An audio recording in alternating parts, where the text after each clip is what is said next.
Um, Yo, hey, awful, you Yeah, there? Yeah, I'm here.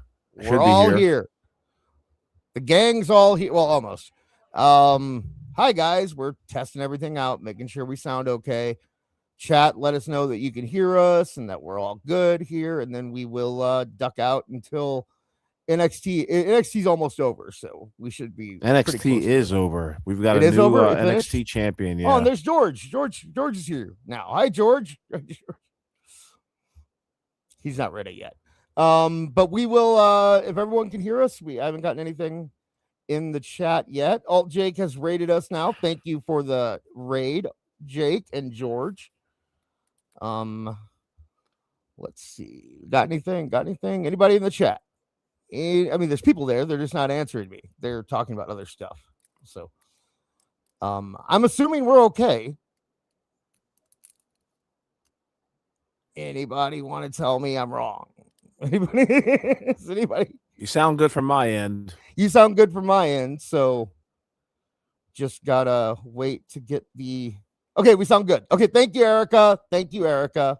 Erica said we sound good. So, all right, we will be here in just a few minutes. Hang tight, and we'll see you on the other side, guys.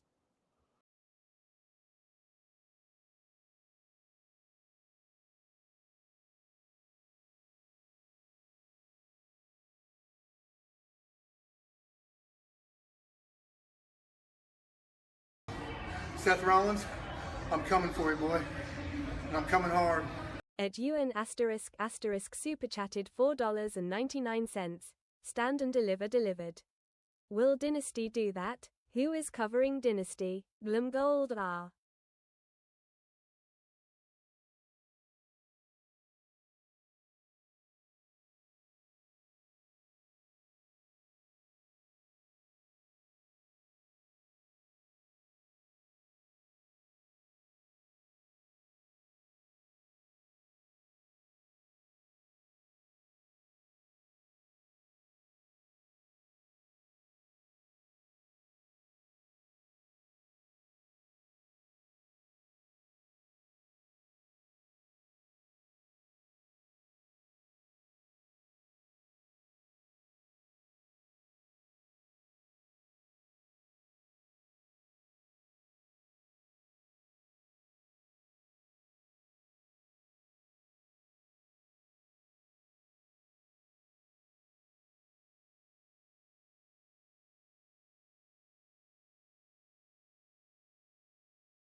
Chris, can I tell you what? When I get my hands on you, I'm gonna eat your ass like a pot of collard greens. At Honor Sharp super chatted $10. I'm kinda out of jokes and jibes right now. Here's 10 to pretend I said something witty.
Good morning, wrestling fans. Have you thanked Randy Orton for what he's going to do at WrestleMania? You should. Okay. Saving the business. Cody Rhodes. Had a tough one last night. Hello, my lovelies. It's me, Tiffany Love, and you can see me April 3rd at the Alberta Ave Hall in Edmonton, Alberta, where I will officially join MPW. So come out and see me, your favorite wrestler. I want to shout out to my mom and dad, too. Like, my mom and dad, my dad, he needed help on the farm, and he let me go to practice. He let me do that stuff. And I'll never forget, I came home one day, and we had wrestle-offs, which means that there's 4 guys to fill the spot, but we can only have 1, so we have a tournament, and we wrestle off for the position, and I didn't win. And I came home, and I was pissed off, and I was banging the pitchfork around and throwing buckets, and my dad goes, "What's the matter with you?" And I was like, I didn't win my wrestle-off, and I was mad, and I just beat the hell out of this post in the barn with the pitchfork and broke it in half. He's like, "Well, why don't you just quit then? Just quit wrestling, and you can, farm with me." And I looked at him, and I was like, "Hell no, I ain't quitting," And then even my mom had so much expectations out of me. My mom, bless her heart, and I thank her to this day even, like, if I didn't win a little kids wrestling tournament, she left me there to find my own ride. She was pissed. And I didn't want to ride home with her for 3 hours, and in the backseat of that car, she just left me. And I was like, I can't believe my mom actually.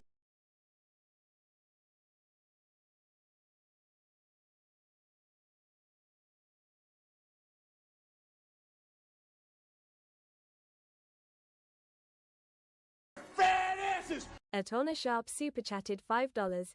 These sped up wrestler clips need them eating Haribo, 8p.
Yeah.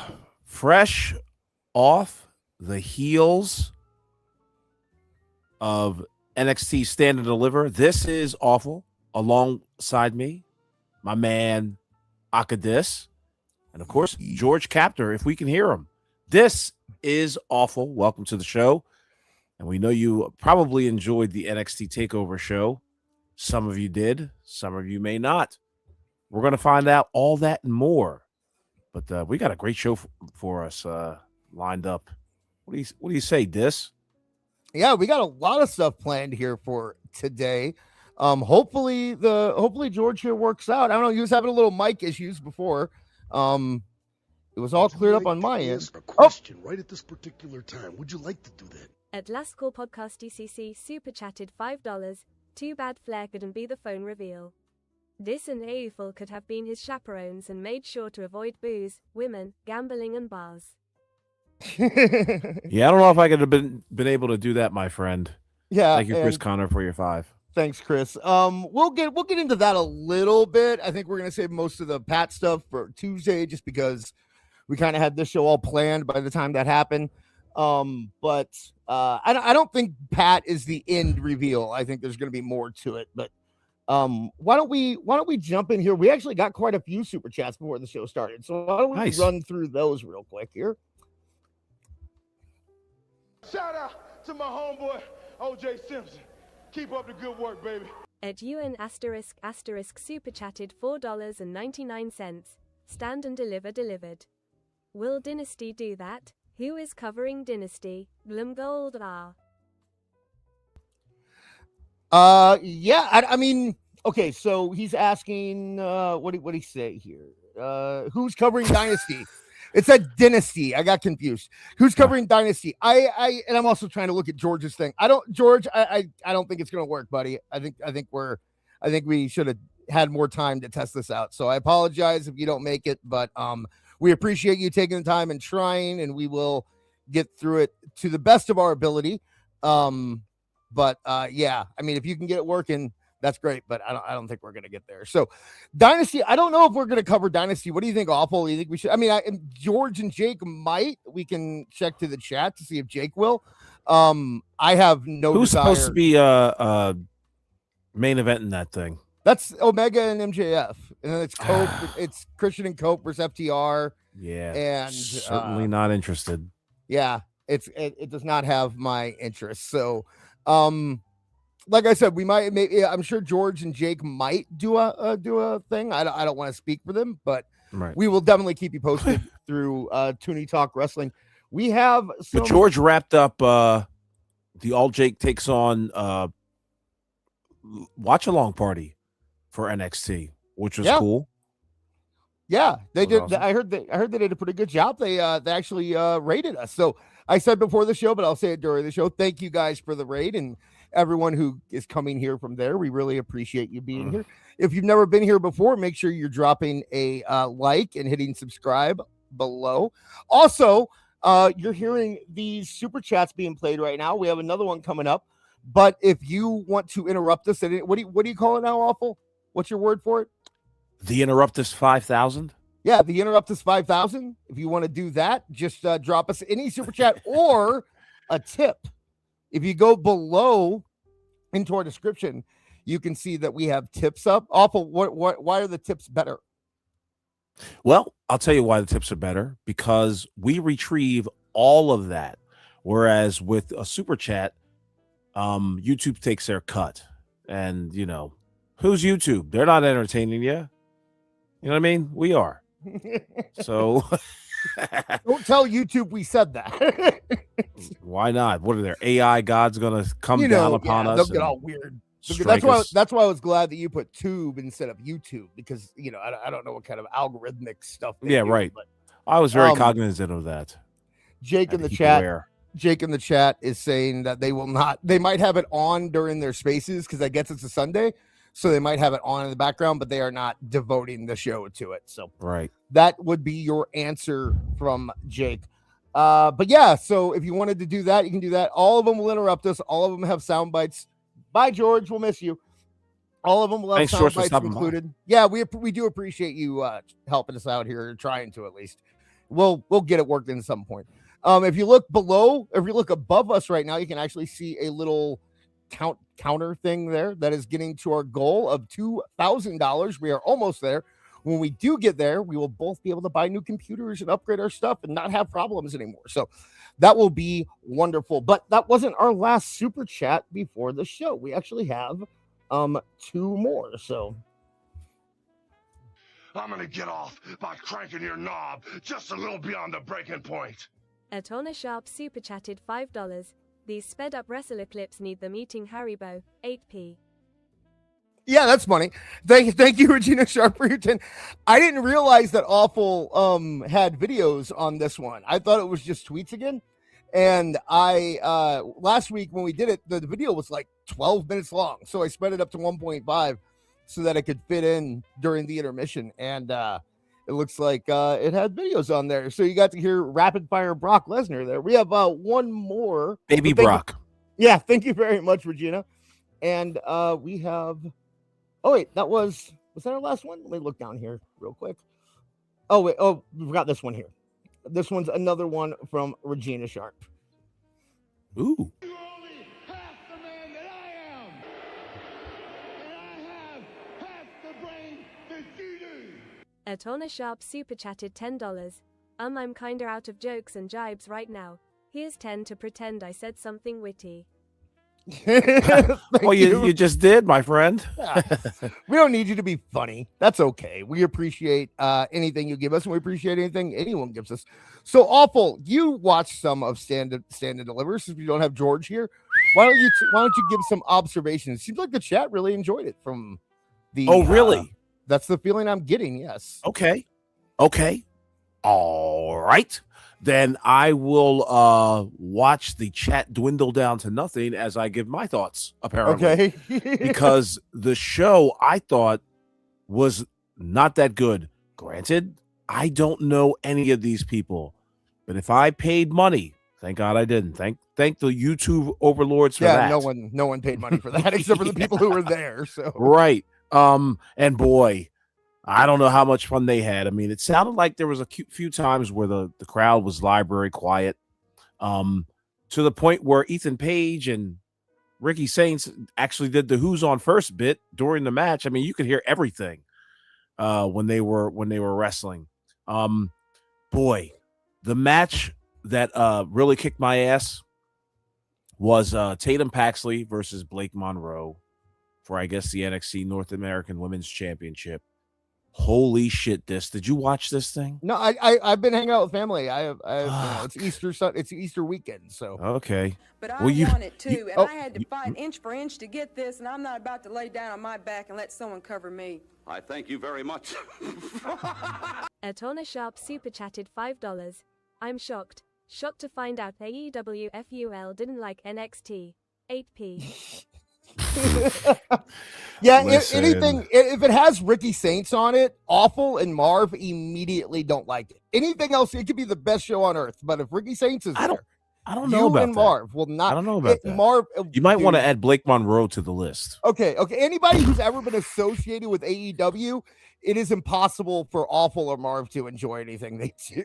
Oh God, why do you keep throwing me in there with Marv? Marv's doing movies now. Yeah, but I'm saying when we had that when you picked up the you picked up the torch. You're running with it now. I didn't pick up Marv's torch. It's just that we just have a similar distaste. And no, actually, Ricky Saints blocked him or whatever. Like, he got into it with Ricky Saints. Ricky Saints has not gotten into it with me. I just don't believe he's that guy. Period. Point blank. Tonight proved it. I don't think proved it Awful. I think maybe what's for that? you it proved it. I don't know if for it you proved it for me. Yeah. There you go. Now I gotta qualify shit. I'm just saying if the entire chat's telling me it's a good show and you're the only person who's saying it wasn't. Hey, so. That's fine. If you enjoyed the show, loved it, whatever, beautiful, awesome. Why does Blake Monroe move at 2 miles an hour?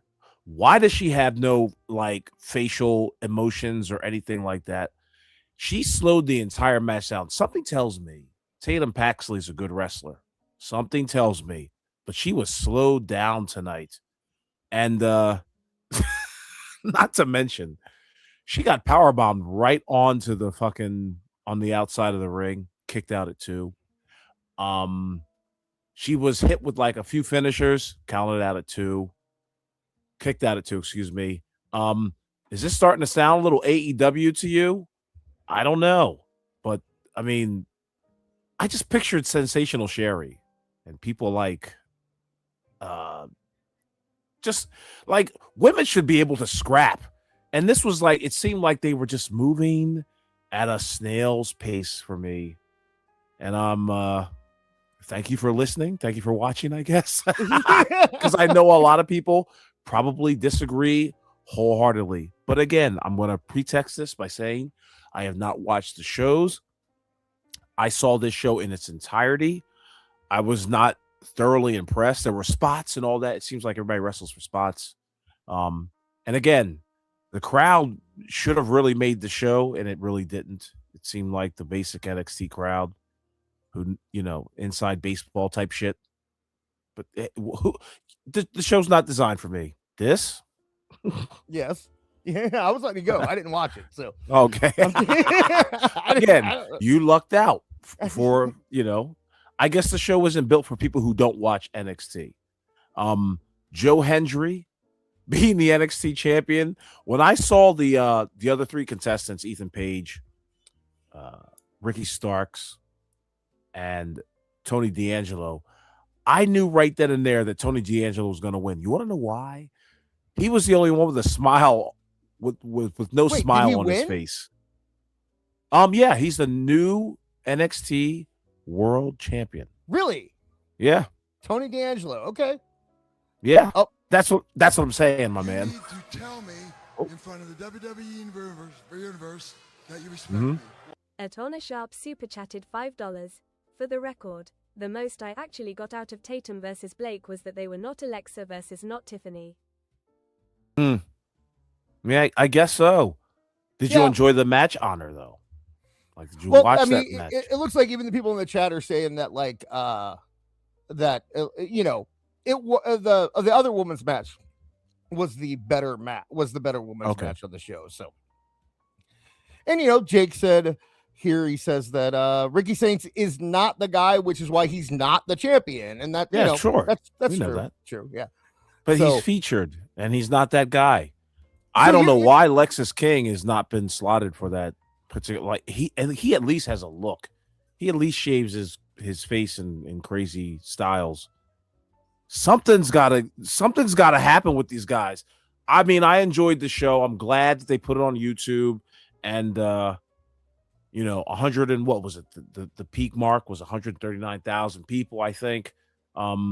Hey, when I was going through, it said 144. So okay, yeah, there you go. At one point, I guess that's doing well. I would have expected to see more though, like maybe 300,000. Nah, not no. No, I mean you're really overestimating. I mean NXT YouTube. Yeah, well, no, just NXT in general. Like NXT is it's a developmental brand, you know, and yeah, true. when people have to go to YouTube, and it's just I get it. It's Saturday night; they're not used to it, and I don't think WWE has done. I personally don't think YouTube is where this is going to end up. I think there's going to be some big package being sold somewhere streaming that's going to have NXT and AAA, and you know, kind of a all-in-one package deal there that gets all of that onto one platform at some point. But yeah, I don't know. I guess maybe also with me, my expectations for NXT are just lower because I look at it like it is a developmental brand. And not only is it's a developmental brand that is going through a rebuilding process right now. You know, like when you take both of those things into account, like, yeah, okay, Tony D'Angelo is the champion. That's where you are. Ricky Saints, guys like Ricky Saints and Ethan Page, I'd bring Ethan Page up before I bring Ricky Saints up. But I could see Ricky Saints being in NXT forever. I could see him becoming a like, what's his name? Who's the other? Sean Spears. Spears. He's an NXT lifer. He is a player coach. You know, he's wrestling while he coaches down there. And I don't know. If Saints moves up to the main roster, he'll be a That's fine not happening. He could, but and if it does, he'll either hook up with Cody because that's what he's Cody's boy, or he'll be in a Austin Theory, Grayson Waller spot. But I mean, I don't think he's going to get more than that. But I don't see why that's a bad. You know what I mean? Like that's not. I don't look at that as being a bad thing either for people. You need your Grayson Wallers and Austin Theories and guys like that to make the other guys look really good. So, but we'll see where it goes. It sounds like people in the chat enjoyed it, even if Awful didn't. And it seems like Jake and George enjoyed it. So that's really, I guess, that tells you it runs the gamut, right? Yeah. So, well, their ratings, are not doing all that well. I mean, the ratings are still good. And I know they're going through a rebuilding phase, but I didn't see no stars tonight. I mean, Joe Hendry's already a star. I noticed that the reaction he got. And sure, it was a big pop in the beginning, but it was just like, okay. The smiling champion. Yeah. And remember, I'm not grading this on a curve because WWE. I mean, look, man, I saw it just as I didn't think it was any better than what I see on NXT. And I'm just going to be true, or excuse me, on AEW Dynamite. When was the last time you watched Dynamite? Because I saw Dynamite yesterday. Oh, so tell me how much you enjoyed Dynamite this week. Dynamite is I didn't enjoy Dynamite. Dynamite is actively terrible. So you're saying because so tonight was not all that better. You said okay, so now you're saying it's not much better, but it is better. I mean, Tonight's Dynamite is show actively was not much painful to watch. So what was it? So NXT was painful. NXT it was just boring. Again, there was no hooks for me, and apparently now I'm a new viewer because I don't really watch the show. So as a new viewer to YouTube and NXT Stand and Deliver, I saw no stars, and that's what I'm saying. Okay, they were supposed to hook me in, they didn't. Okay. I don't know. Sorry, folks. I don't know what to tell you. I don't like. It seems like It seems like a lot of people are being very, very negative about everything right now, and it's getting not fun. You know what I mean? I'm not saying you necessarily, but I'm saying sounds like you do. It sounds like you are because you made me think. I didn't bring up the topic. You mean the negative topic? No, I'm just talking about in general. You made me think of it because I was like, I wonder why this is like because it's not bothering me, but like. It's just I know it seems like everyone we're getting in that one of those phases again where everyone just loves not liking things. So when I hear an opinion that I respect like yours, I have to in my brain do the thing where it's like, no, this person's really I respect this opinion. This person is real and I need to listen. You know what I mean? So it's like I'm trying to I have to flip and not I have to because I there's 1,000 people online that I read every day whose opinions I don't respect at all. We're going to be talking about a few of them later. And it is one of those things you have to do with your head where you're like, no, wait, awful is valid. Awful knows what he's talking about. So Jake in the chat, Miles Bourne is a star. Sol Ruka is a star. JC Jane is a star. He says Blake Monroe. You said no. Tony D, Joe Hendry, they're stars. So maybe we'll have a little, you guys can talk about it on Tuesday. That'll be a fun thing to do. Yeah. I just wasn't impressed, Jake. I mean, I'm so sorry. Like it seemed like everybody was going through the motions tonight. That's how I see it. And I saw the whole show. Like there was I'm going to be honest with you. The Lola Vice, I think it was a tag. See, I don't even know these broads. I mean, that's probably hard. That hurts too. The fact that you don't. It hurts but they're only as good as their latest match. There were no standouts. There was nothing that was like impressive to me tonight. It was just like, okay. And then when that happens, it's just like, all right, now I got to start weighing this shit against AEW. And it's just like, okay, it's just a little bit better production wise. And then I got to go into that whole shit. Like as far as in ring, it's just like really, really not all that great. A lot of kickouts in that women's title match. And I was just like, oh my God, are you kidding me? Then homegirl, Tatum Paxley hits her with her one finisher and calls it a day. The match is over. But she was bonked on her head like 3 or 4 times during the match. 2 count pins. Tell me if I'm lying, Jake. Well, I know NXT isn't for me, so that's why I don't keep trying to watch it. Right. You know, I understand NXT is not my thing. It's not what, you know, I still think they do a fairly good job of developing stars. And I think that, you know, it's hard to judge a product when they basically had a full reset like 3 months ago, you know, so I'm not going to get too hard. I do know that we lost 17 viewers during that awful. So we should probably move on from NXT. People don't want to hear us talk about it. What a shame. Yeah. Thanks for tuning in, I guess. They, I can't be a rah-rah guy. I know. You know what I mean? Like, what the hell? I'm just telling you, you're the one who likes to Hopefully hear you'll come about on numbers. So I wanted to let you know about the numbers. Okay. But we do have quite a bit to talk about here, including Dynamite, just as good as NXT. Here's what happened. Awful says Dynamite. That's quote. Put that on the Dynamite box. Just as good as NXT. Awful wrestling. There you go.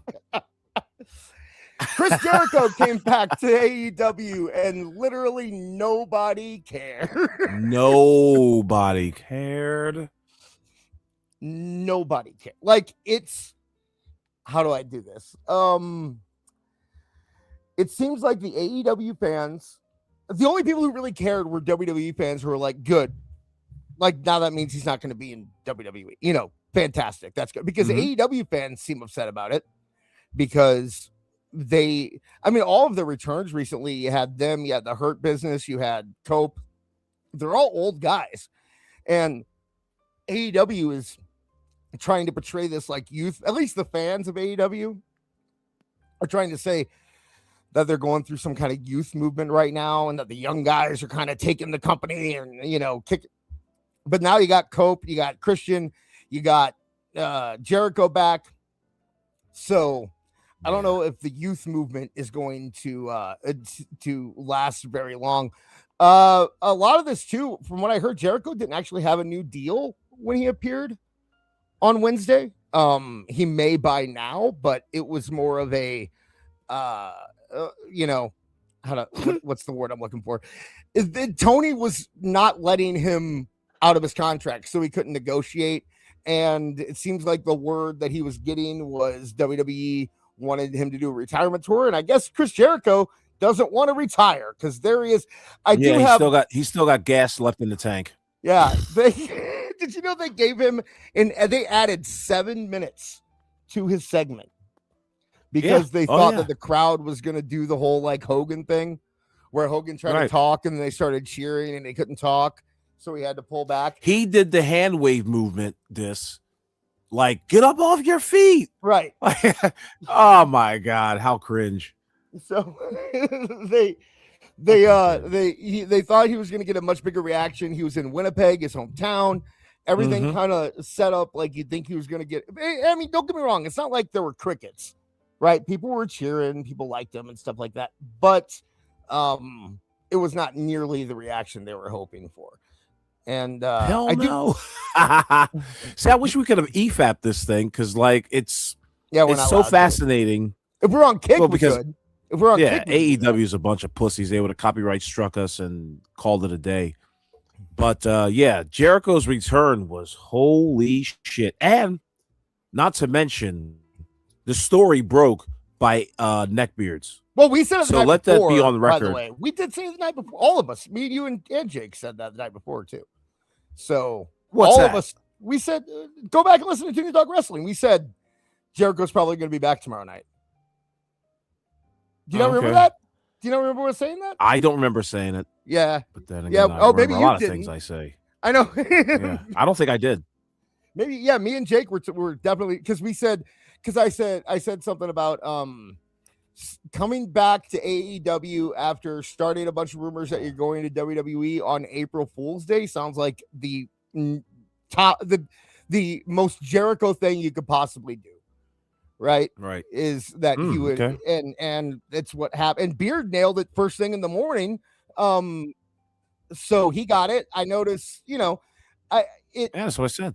Yeah. And Beard was actually the first one on Twitter that I saw post it. I know that there was other podcast hosts that had to post literally 4 times during the day and say, I've been telling you this for months. I remember when I said this a month ago, I told you this, and then pull clips and all that kind of crap. Right. We don't do that stuff, but but Beard definitely did. I love getting the message from Beard too. I was like, I asked him if it was, here we go. A question right at this particular time. Would you like to do that? At Andredums8004 super chatted $9.99. Jericho returned and the crowd went mild. Yeah, dude. Thank you for the super chat, sir. In his hometown. In his hometown. Did a radio tour and everything that morning. But you know what the problem is there, Dis? Is that it wasn't advertised. See, he wasn't given the advertising treatment on television. Like, again, Tony Khan does not know how to really bring anybody back. It's just like, oh, you got to be watching for it to be a surprise. No, motherfucker. Tell them that this Wednesday, Chris Jericho is returning. Now you have a truer and more accurate response to how well your advertiser is doing, how well he's going to do on the show, all of that. You might even actually get some tickets moved during that day. But if you keep mum and tell all the IWCNN that they're, keep this on the hush hush, this is what's going to happen. They actually dropped a little bit in viewership with AEW Dynamite. I think last week they had 760. This week they have 730. Yeah. And it's why people get mad about it when WWE goes like, well, Brock Lesnar will be here in a month, like next week, Brock Lesnar returns, or next week, Roman Reigns returns. And like, why couldn't it be a surprise? This is why you don't make it a surprise. Right. It's because if you are in a bubble where the only thing that matters is the surprise and the shock and the excitement factor and the drama, if you live in that bubble, then great. You can go ahead and not advertise anything and have all your surprises and make people, and that's fun. And you can do that. But when you live in that bubble, that means that you aren't doing business. When you're doing business, you need to advertise this stuff. Mm-hmm. You need to say that Chris Jericho is going to be, or at least tease it, right? At least do something to make people think that he might be there. Or, big surprise coming this Wednesday. Remember when Tony Khan used to be like, I got a big announcement happening. Come on, man. You gave that more credence and more visibility than a Chris Jericho re-debut or return. Yeah, that's true. The CM Punk footage had more build than Jericho coming back. Mm-hmm. That's insane. That's crazy. I didn't even think about that. Fucking crazy. So let's I know we normally don't look at him on the show, but I was looking for like relevant. Oh, here we go. In front of the WWE universe that you respect me. Atona Sharp super chatted $10, or do something to tease a surprise of some kind. Pat McAfee might have sucked as a surprise, but at least he was an expected surprise. Lord, that sounded retarded. 0.8p. I don't think I think that sounded totally reasonable. I don't think there's anything wrong with what you said. That's exactly right. The Pat McAfee thing, you can say what you want, if it was good or not, but at least people were tuning in expecting us because they were expecting a surprise, right? And, they were expecting something. And while it under-delivered for some of us, it was better than what because a lot of people were just expecting Bob Orton, and if you're a modern WWE fan and you're like, I don't want to see Randy Orton's dad, then that's a good surprise for you. So you get, some people get it, some people don't, or some people like it, some people don't. But with Jericho, 90% of the people who would have liked it may have not even seen it because they didn't know it was going to happen, or had no idea, didn't even have a thought. Even if you just do a countdown clock or, say there's a big surprise coming or something like that, just do something, and then people can connect the dots on their own. WWE teased the box, yeah, for 3 weeks. And the speculation ran wild. In fact, one of the speculations was it was going to be Chris Jericho popping out of the thing. And he might have done better popping out of the box than what was happening on Dynamite. And I bet, and you know what? I bet the guy who popped out of the box in WWE is going to make more money, or at least in terms of merch sales and stuff like that, is going to do better than Chris Jericho is going to do in AEW. I don't know, dude. They might have a mustache Chris Jericho t-shirt coming out next fucking Wednesday. That ugly rat tail that he had going on under his nose. He didn't seem motivated to be there. I don't know if you saw the yeah, I did clip, but yeah, like he didn't seem motivated to be there. Winnipeg didn't seem all that motivated for him to be there. And if Tony Khan is passive aggressive like I think he is, this is kind of underhanded, if you ask me. Like, don't give him that much fanfare. And if you're going to reserve 7 minutes for him because you thought that he was going to get some sort of hero's return and like these loud, long-ass ovations, yeah. At least you got something on Jericho. Question right at this particular time. Would you like to do that? Atona Sharp super chatted $5. Can we put Jericho in a box? Yeah, we should. Just don't put holes in it. As long as you don't put holes in it, you're fine. Right.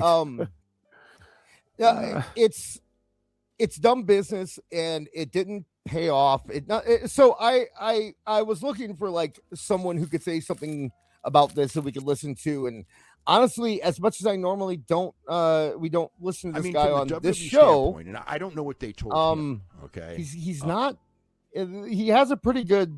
He's covering this pretty good. So let's take a listen to what he has to say. I mean, from the WWE standpoint, and I don't know what they told him. Chris, can I tell you what? When I know get what my I hands was on you, I'm told. gonna eat your ass like a pot of collard greens. At Luigi51 super chatted $5. The Pat McAfee thing was just dumb and didn't make sense, but hey, at least they teased that Orton was revealing who was talking to. Right. Exactly. Thank you very much. I'm sorry. What? We're going to let Dave finish his thought, and then I'd like to address that super chat. Oh, you can do it. Go ahead. We're 5 seconds in. We can do the Listen, super chat guys, and then get back to Dave.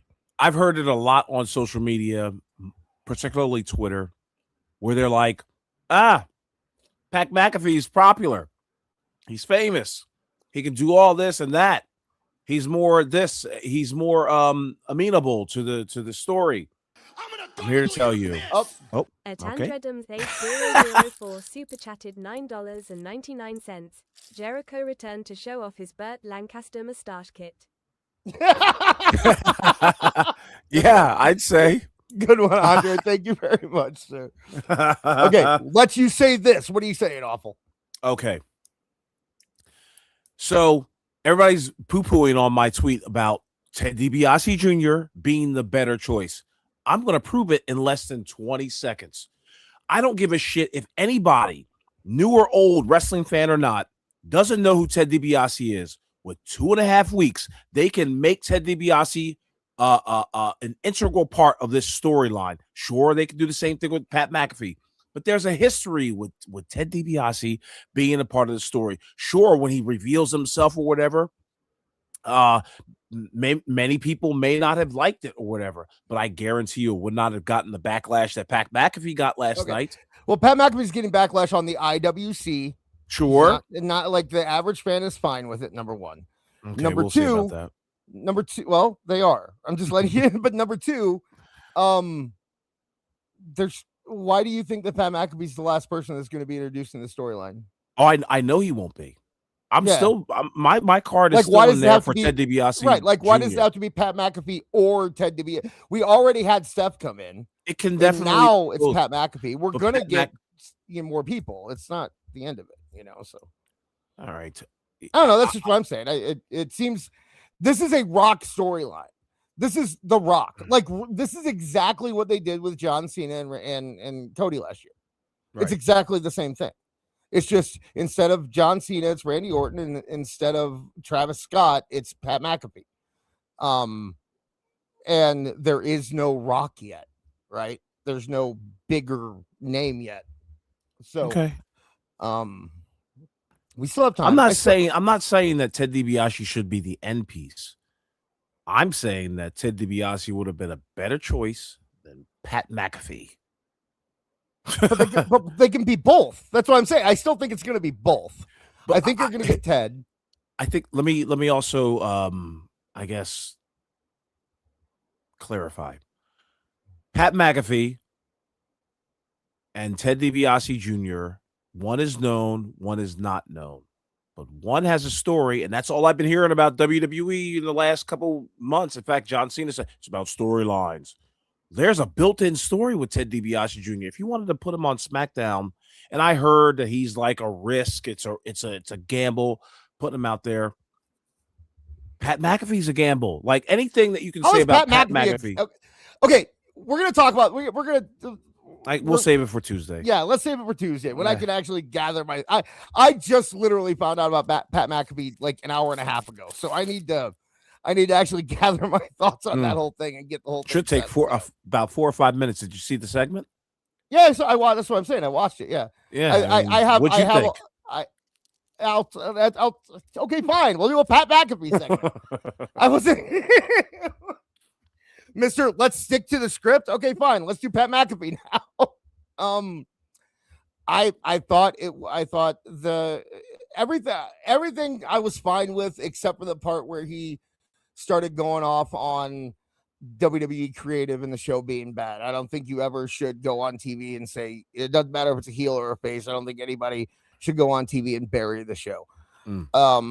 I think that there is going to be a very interesting story to be told about what's going on behind the scenes right now. I don't think we know it yet. I think we might not know it for like 5 years, but there's clearly a direction this seems to be okay. And I had to fight inch for inch to get this, and I'm not about to lay down on my back and let someone cover me. I thank you very much. Atona Sharp Always super cracks chatted me up. $10. The thing that weirds me is, didn't Pat announce he was stepping away from WWE? Or it was reported he was. Why the asterisk would WWE think we needed to be distracted from him? It was the storyline. They made it the storyline. The storyline was that he said that he was pulling away from WWE because of what he said last night about how WWE has passed him by and it's not the product he wants because he isn't like 5 foot. I don't know. He described AEW and then said that it was WWE for some reason. It's a very convoluted thing. And I know there's people are saying that it's Ari. I still think we're gonna find out that it's The Rock. It's so The Rock. This is everything that The Rock books. Every time he comes in, The Rock books one thing, and it's this. It's the same thing every time. And not only that, but I already started pulling it, but every single one of them, John Cena and Randy Orton and now Pat McAfee did the very same kick to the groin every time. And it's just like that. It's this just reeks of Rock and Gortz and that whole, that's what it feels like to me. And I don't know if we're going to get the payoff at WrestleMania, but I think someday the payoff is going to be that it was The Rock. The Rock was behind the whole thing and that Randy Orton was a sleeper cell. And that's the only, like, the board loves, Ari and all those guys love The Rock. TKO loves The Rock. So if he says this would be a better idea than what you're doing currently, they're going to go with The Rock every time. Well, I will say this. It didn't really like elevate my interest level in seeing Randy Orton versus Cody Rhodes. It's probably like a lateral play. What do you think? Yeah. I mean, the only thing that I will say is that because it was Pat McAfee, it does add interest to me in the sense that I don't think we know the full story yet. Like if it would have come out and it was like, I don't know, if the person that Randy Orton was on the phone with was Shane McMahon and we found out last night, then I would have been like, oh, okay, fine, it's Shane. But like the fact that it was McAfee makes me think, oh, it's not just McAfee. There's something else, so at least there is that where I'm like, I don't think McAfee is the final boss in this thing. Sure. So neither is Ted DiBiase Jr. Right. Neither is Ted DiBiase Jr. Yeah. I think I really have a bad feeling. I'm not, like I said, I don't think it's going to be, I don't know if it's going to be this year or not, but I have a really bad feeling it's going to be The Rock. And I think it might end up being with Cody turning too.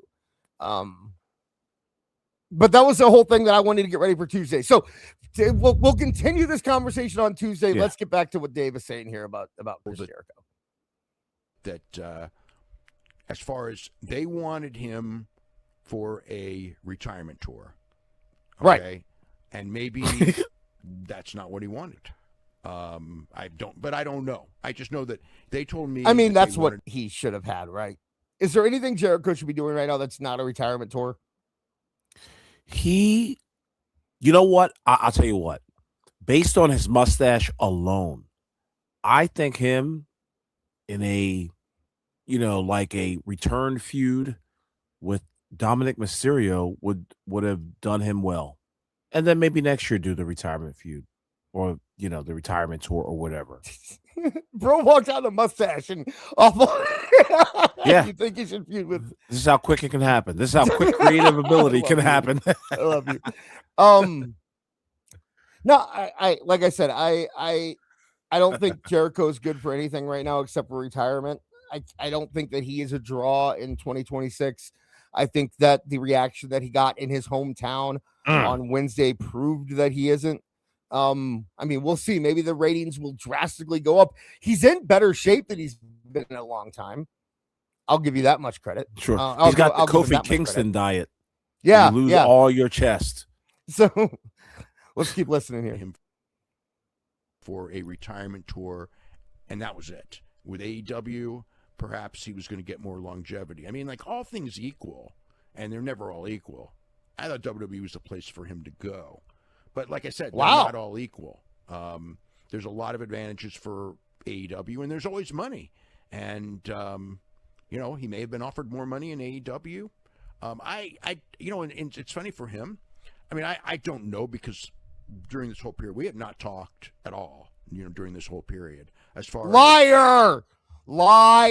Who he's saying? He and Jericho have not talked? That's what he's saying, yeah. Although that is he is kind of ratting himself out there that he talks to Jericho, right? Like, because he's always tried to act like he's not, best BFFs with Chris Jericho, but we've all known that. So Jericho is one of his. That's why I don't believe the whole thing where he's like, "Oh, I was just as surprised as anyone else." Like it. Yeah, exactly. And I think this was a little bit of a strong arm move by Tony too. Like Tony was adding on time for acting. For like when Chris Jericho would take time off for acting, he was adding that to the end of his contract.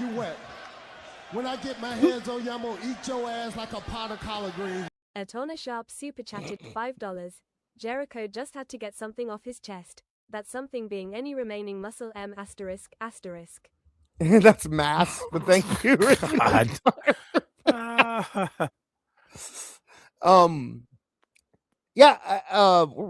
He definitely has been on the Ozempic. You can see all his Ozempic muscle mass he has there. You sure it's not GLP or whatever the fuck it like? It's all the same thing. Yeah, that's all the same thing. Pills. But yeah, I think there is a bit of Tony Khan kind of strong arming him into coming back to AEW. Like he's basically saying, look, like how the longer you sit on the shelf, the longer you're away, then the less you are worth to competition, right? Like if Jericho got him on medical time, didn't he? Yeah, he got him not medical time and concert time. Like he was adding on tour time to the end of his contract. He was adding on acting time to the end of his contract. He might have had Jericho locked up for like another year. Yeah, I also heard that he couldn't book anybody for the Jericho Cruise from AEW. Oh, really? Okay. Yeah, that's somebody sent me that and was just like, yeah.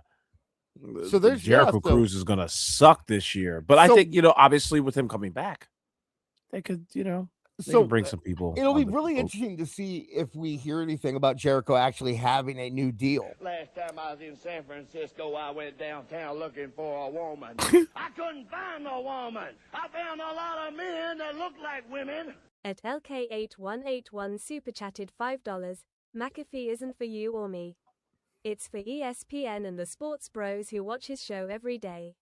McAfee can talk about Mania for 2 weeks to potential viewers. Yeah, exactly. That's what I was saying. All right, I tap. Yeah. It makes business sense.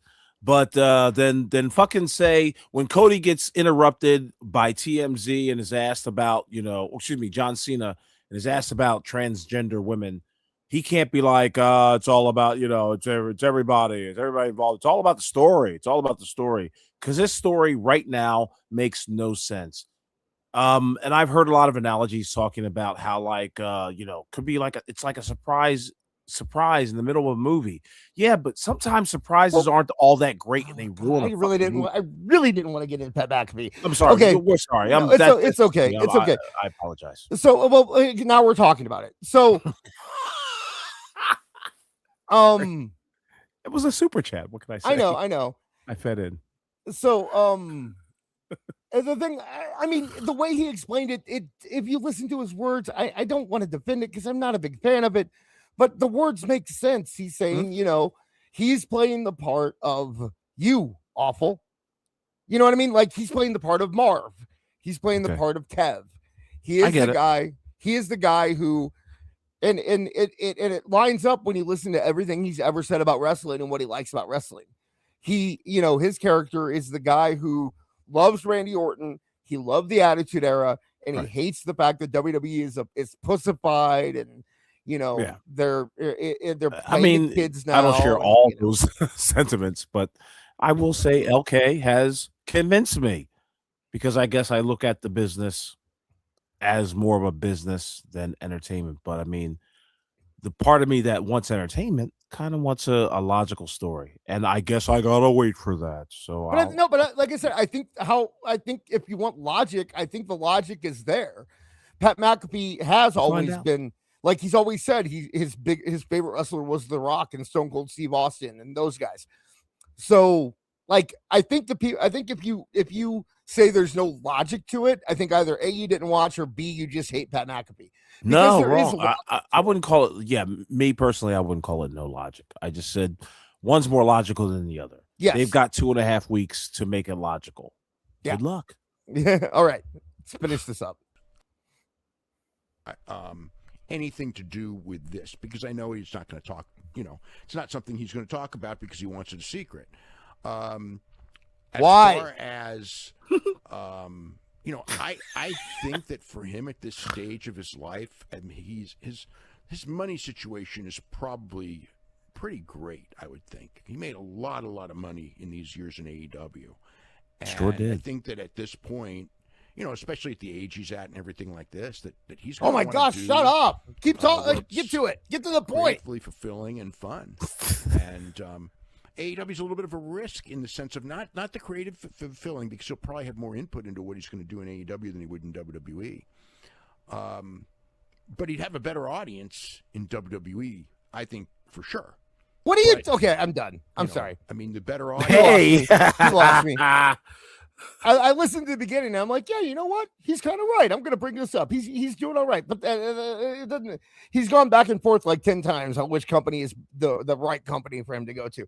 I think, here's my personal opinion. I think that if he does sign a contract with Tony Khan, it's going to be a short contract. How long do you think it's going to be? 2 years tops. And I think it would have to have the time. It would have to start at his old contract time, right? Like, I think he would have to put in a clause where he's like, it's 2 years, but the 2 years starts January 1st, 2026. Right. Because of all the time Tony added.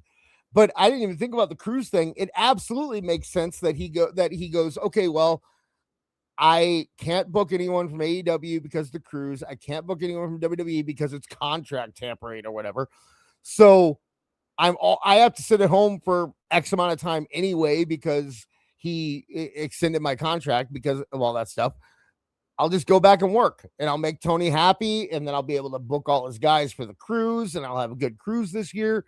And then I still believe he's going to end his career in WWE unless he breaks his neck or something in AEW before he goes over. I still think ultimately he's going to end his career in WWE. I guess the big question about this, though, is that, like, now what? Right?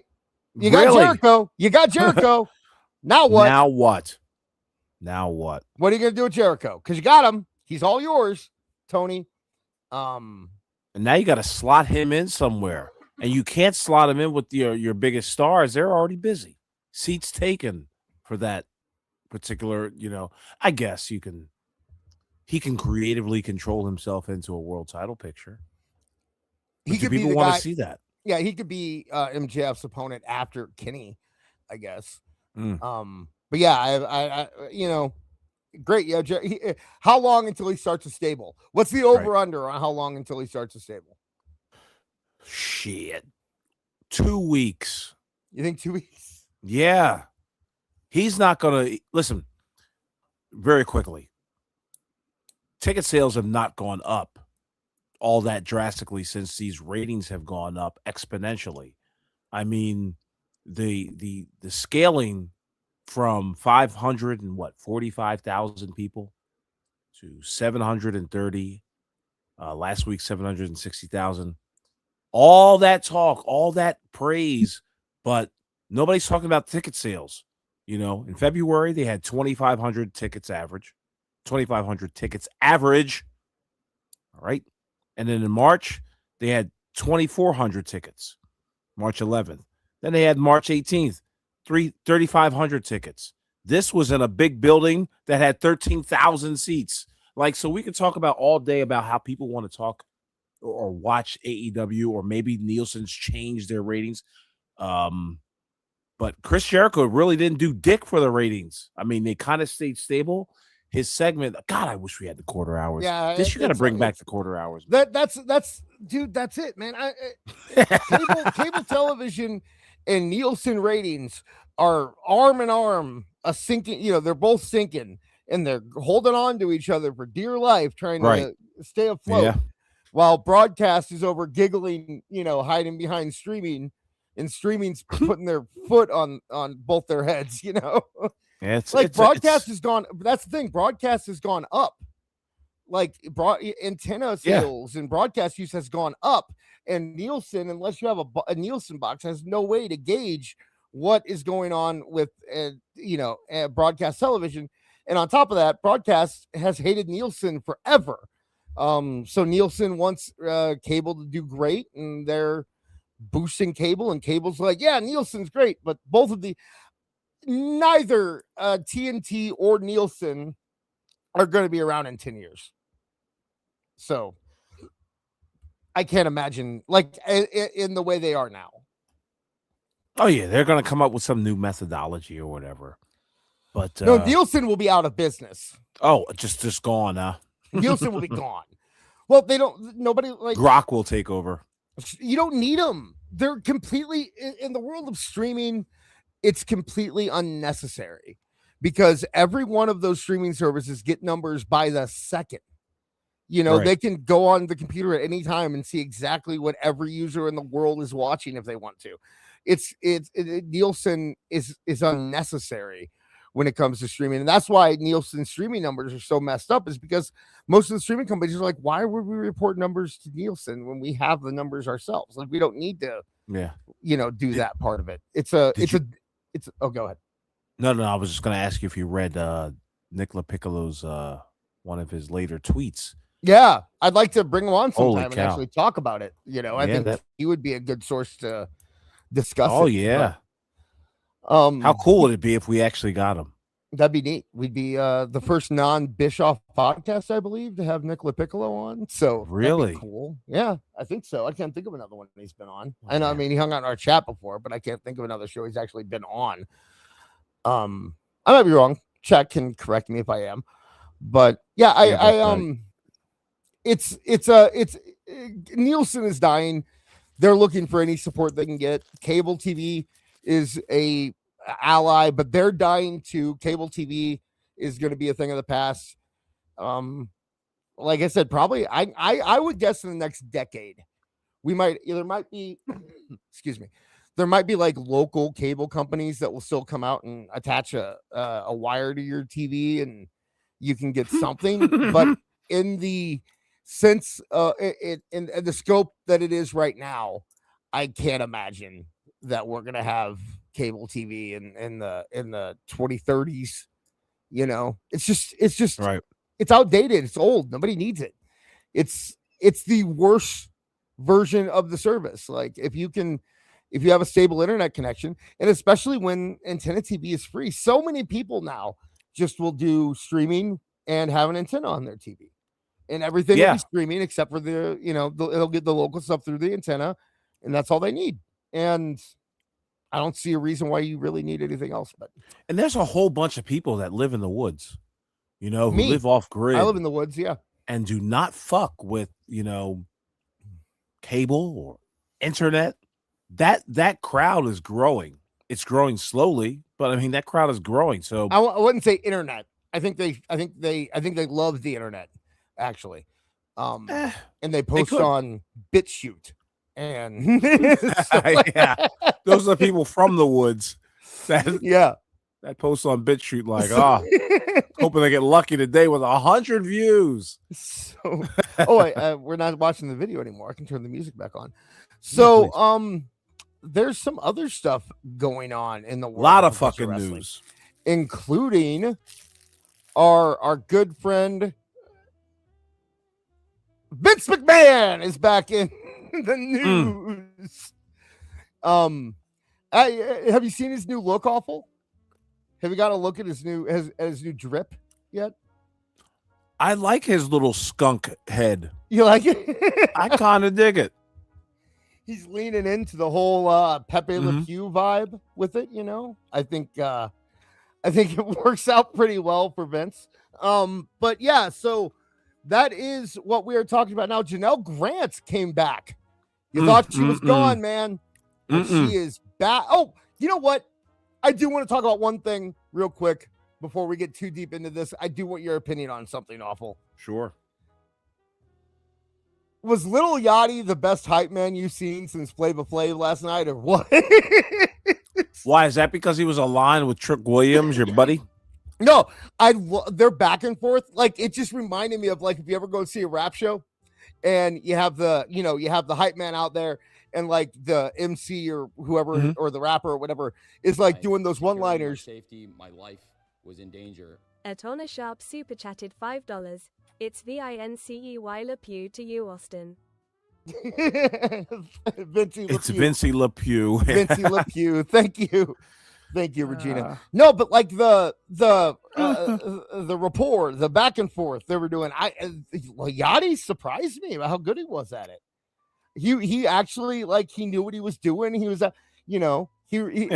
it did. I felt Flavor Flav vibes from it from back in the day. That's the immediate thought that I got. But I just want. Oh, by the way, okay, you mentioned something in the chat earlier about Pat McAfee. I thought it was a good thought. Say it on Tuesday during the show, and I'll bring it up. But yeah, we are at the. We are at the Janelle Grant Vince McMahon section. So Janelle Grant is back in the news. She put out another thing. What do you know the reason for this? She's just got more details, my man. She is she's at 14:59. She has opposition. 15 minutes. Yeah, she doesn't want to she doesn't want to go to arbitration. Right. So she wants this bitch taken to court. Here is BJ Bethel. And he actually gave a pretty decent summary of everything. Do you want to read it, or you want me to go over it? I can't see a thing. Okay. So, let's see. She alleges, and this is what BJ kind of pulled from it. Brad Blum and Nick Khan were aware of her relationship with Vince. Blum figured it out while Khan was told by Vince himself. So these are all kind of the new information, I guess. I thought we knew that already, but I guess we didn't. I don't know. Excuse me. Grant says early into her being forced to meet with Laurinaitis for sex. Laurinaitis, there we go. She attempted suicide. You can read it better than I can. I'm too far away. I guess I can. My mic cord's short, so I have to I can't. I have to scoot up a little bit. So, keep going. So BJ Bethel writes, she told McMahon, who brushed her off and told her not to be late for a meeting with Laurinaitis. Could you imagine? You know how, like, when you go to work and you might be running a little late because you got to probably, like, catch up on work or whatever. Imagine, like, running late because you've got a sex date with John Laurinaitis. Fuck my hair. Damn. Did I use deodorant? Anyway, number 3 says she was forced into sexual contact with multiple WWE talents by Vince. So, this one was interesting to me, right? Because why is it that she is more than willing to mention Brock Lesnar, who, by her own admission, never did anything with her? But she says that she was forced into contact with multiple WWE talents by Vince, and she won't name one name. Why aren't we getting those names if it's real? Well, Brock's the biggest name in wrestling, and he wanted her to show him her meat. Show him her meat. Yes. Yeah.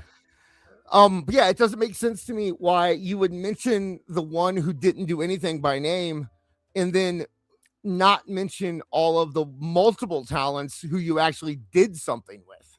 Right. I don't know, but there's more to it. Who do you think who do you think is unnamed in these Janelle Grant files? I mean, that's the thing. It's like it can't be anyone big. If it was somebody big, she would name them, right? So right. And she named Laurinaitis. So if it was like Michael Hayes or Bruce Pitchard or something, you'd think Road Dogg wasn't there most of the time.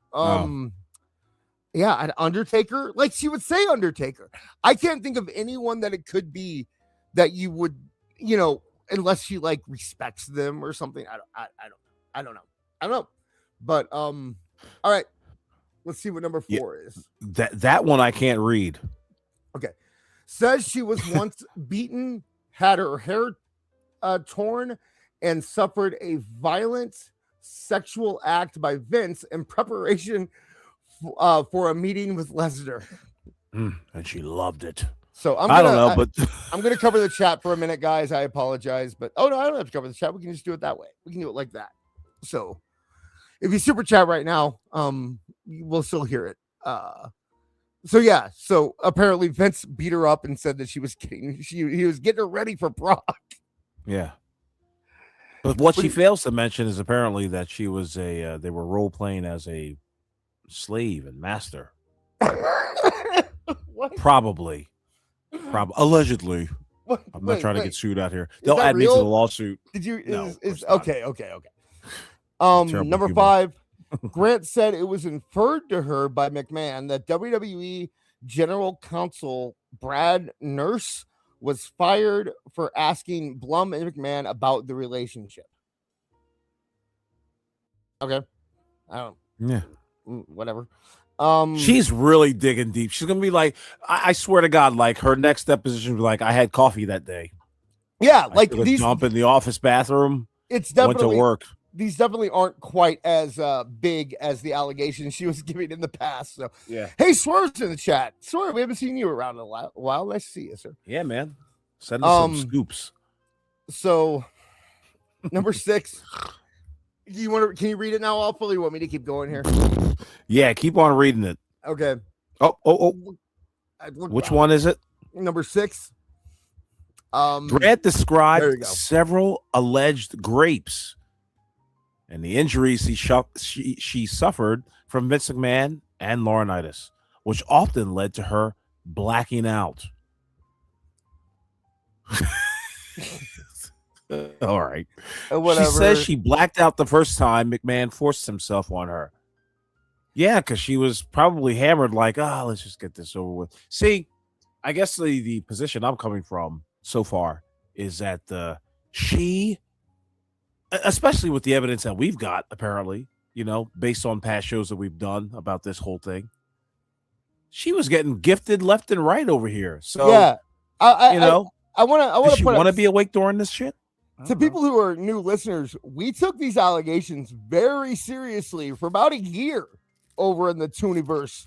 But it's gotten to the point now where it's kind of hard to take it seriously, right? Like anytime people start talking about blacking out, that something was so traumatic they blacked out, you kind of lose me. Like that happens so rarely in real life, right? That something was so traumatic.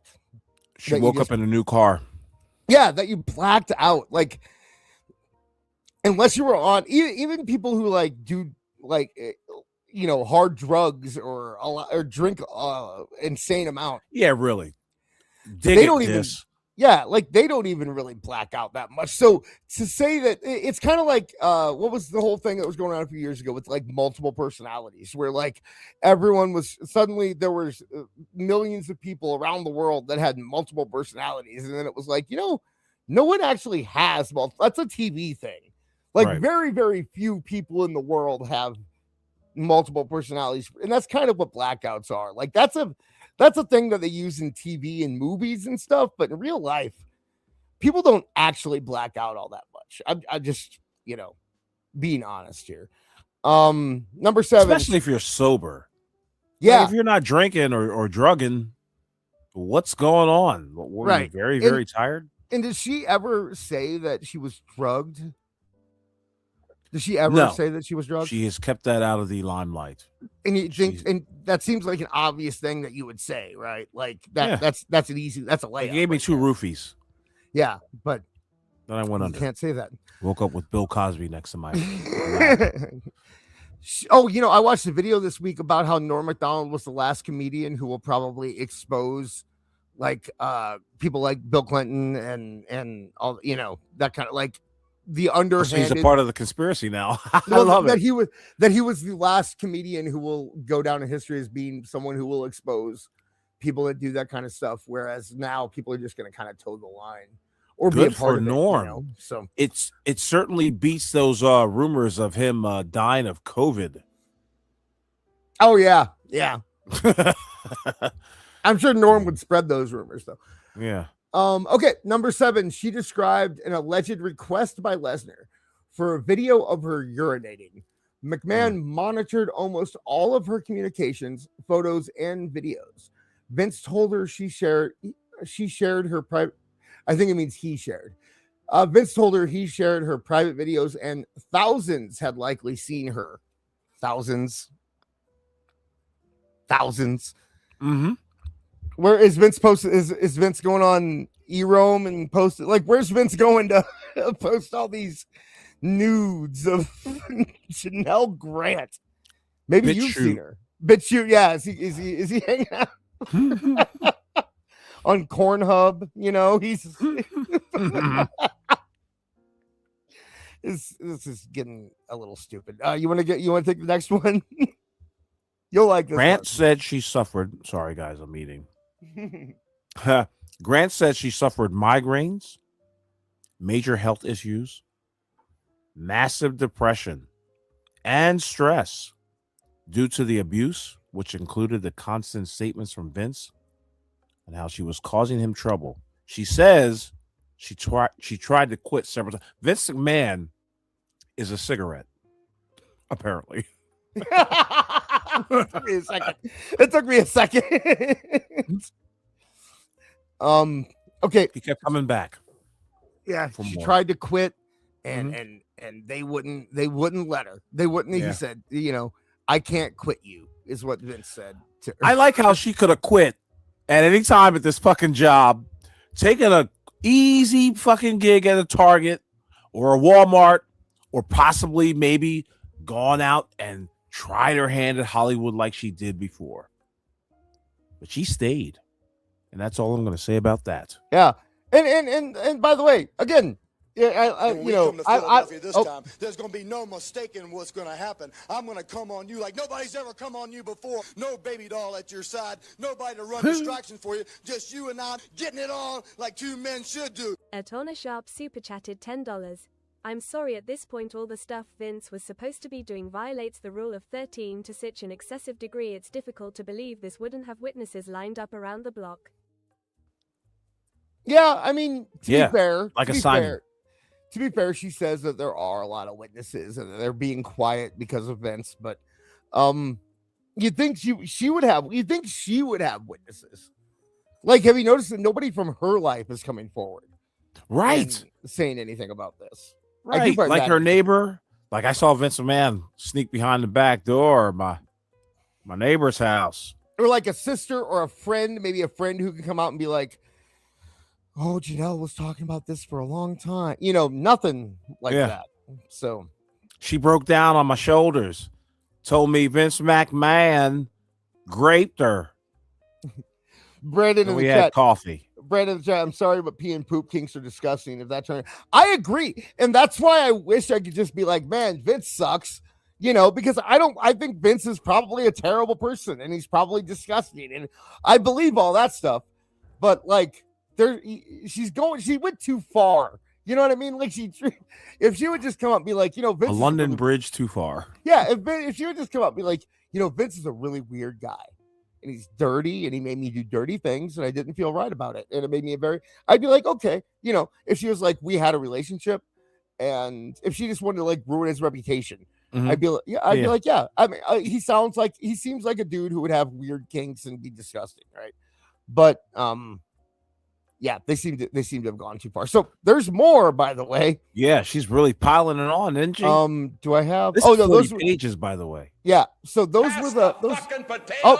Atona Sharp super chatted $5.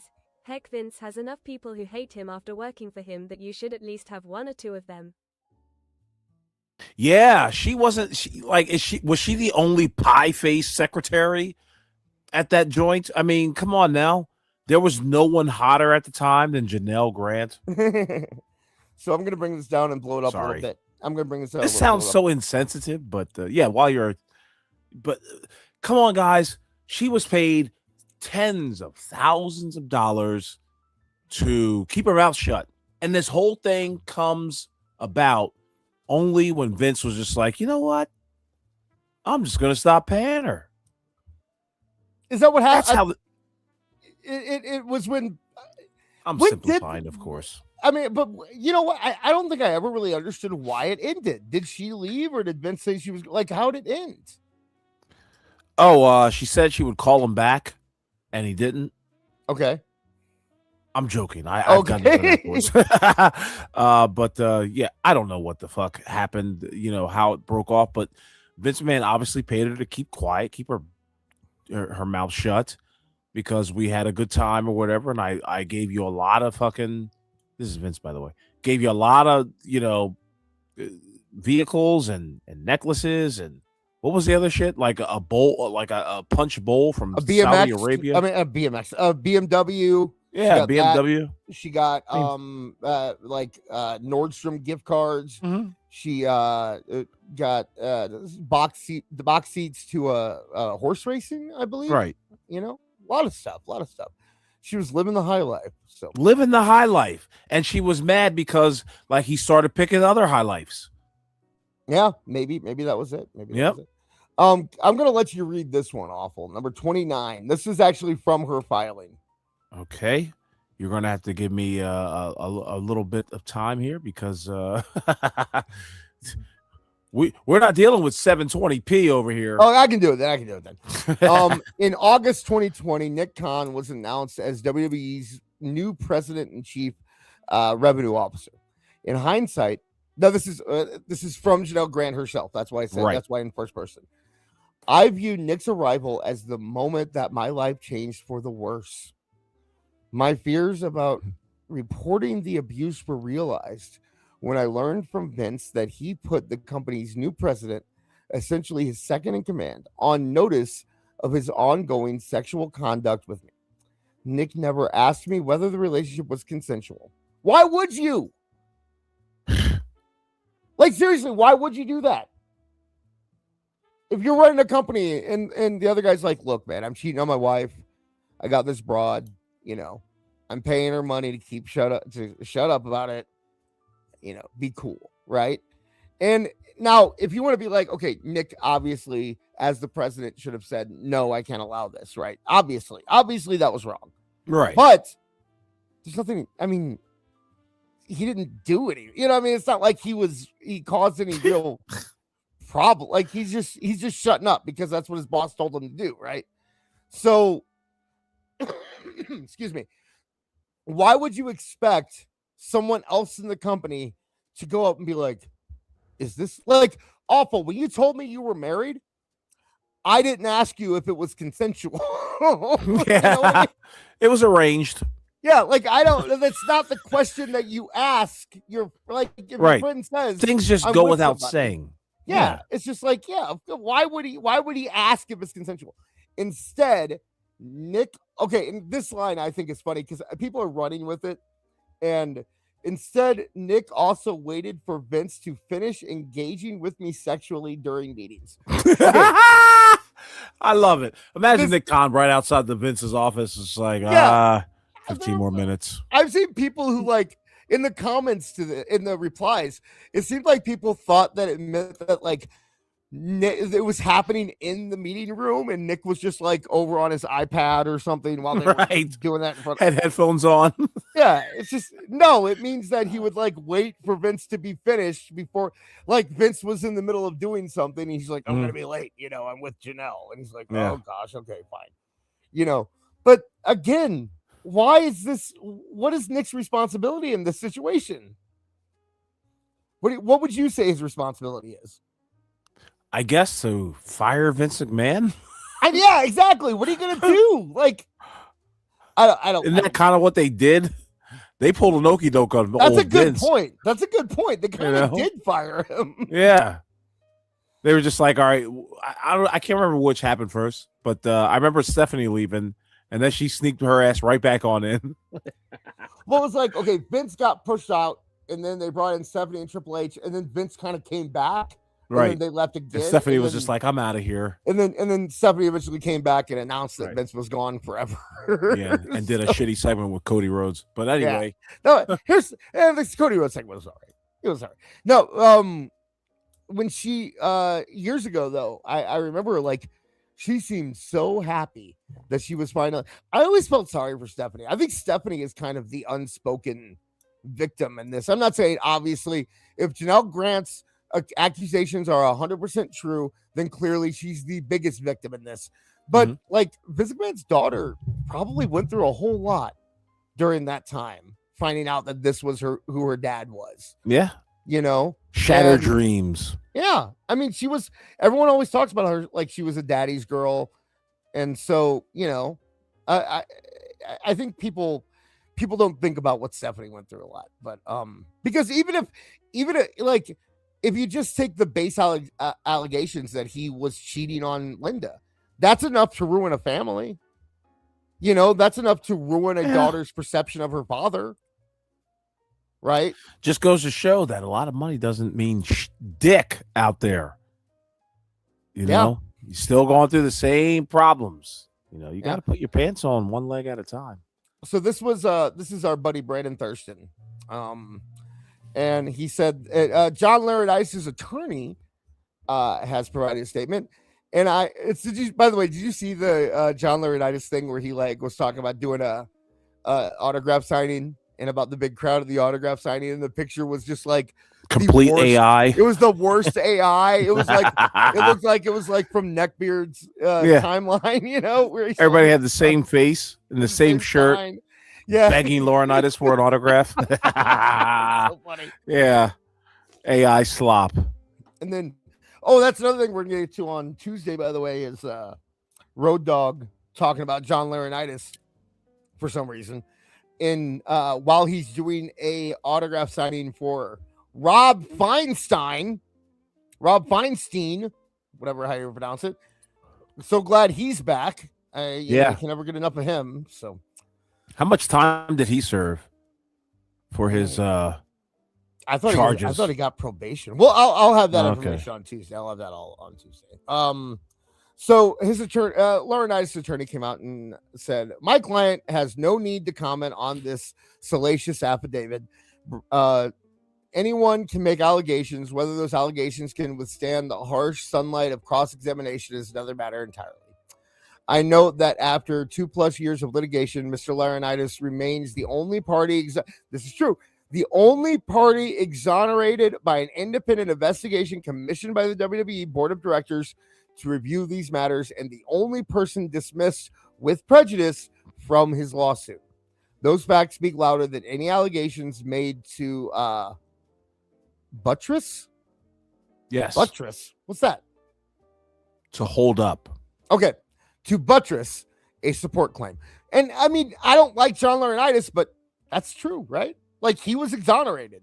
And I'm a little surprised that he still gets brought up in this stuff. Like, I don't know.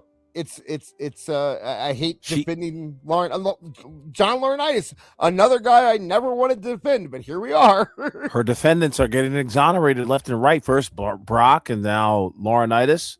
Well, the Brock thing was just everyone kind of realized, oh, she doesn't have any allegations against Brock. Like, it's, you know, he didn't do anything illegal. So now we're looking at the meat and potatoes. Now we're looking at the actual filing here. And I have to make it smaller so it can all fit on the screen. There it is. Okay, so I pulled these for a very specific reason. Awful, you can't read that, right? Hell no. I will get on that here. Actually, you know what? I'll have to blow it up too here. Is this in the drive disc? It is not. Okay. On or around February 10th, 2022, as a formality, I called HR and Johnny about my resignation. Okay, so this is what we were talking about earlier. When did, why did she leave? How did this end? HR set my last day for March 4th, 2022, even though I had not physically been in the office since the first week of January. It's 3 months, not there. First off. What the fuck did she think was going to happen? I don't know. Well, 3 months. Was this work from home type shit or what? I think all of her what stuff year? Was 2022. So post COVID. Yeah, post COVID. Come on, man. Get back to work. On February 14th, 2022, Vince gifted me a large flower bouquet and scripted a moment on that night's live episode of Raw involving a talent that Vince had encouraged me to have sex with. Okay, look it up, guys. February 14th, 2022. Who was scripted on Raw? You'd have to assume it would have to be someone out of the ordinary, because otherwise it's just they're doing it every week, so she'd have no reason to bring it up. I think it's Austin Theory. I bet it's Austin Theory. I could see that. Vince had a crush on Austin Theory too. He wanted to see them going at it. Oh. The next day, Vince followed up and texted, "Why don't you congratulate him?" I told Vince I was confused about the scope of the NDA, particularly regarding who I was allowed to talk to. So okay. I asked whether I should still be texting with Brock, and Vince confirmed that we were moving forward with his planned sexual encounter between me and Brock, as expected, in New York City.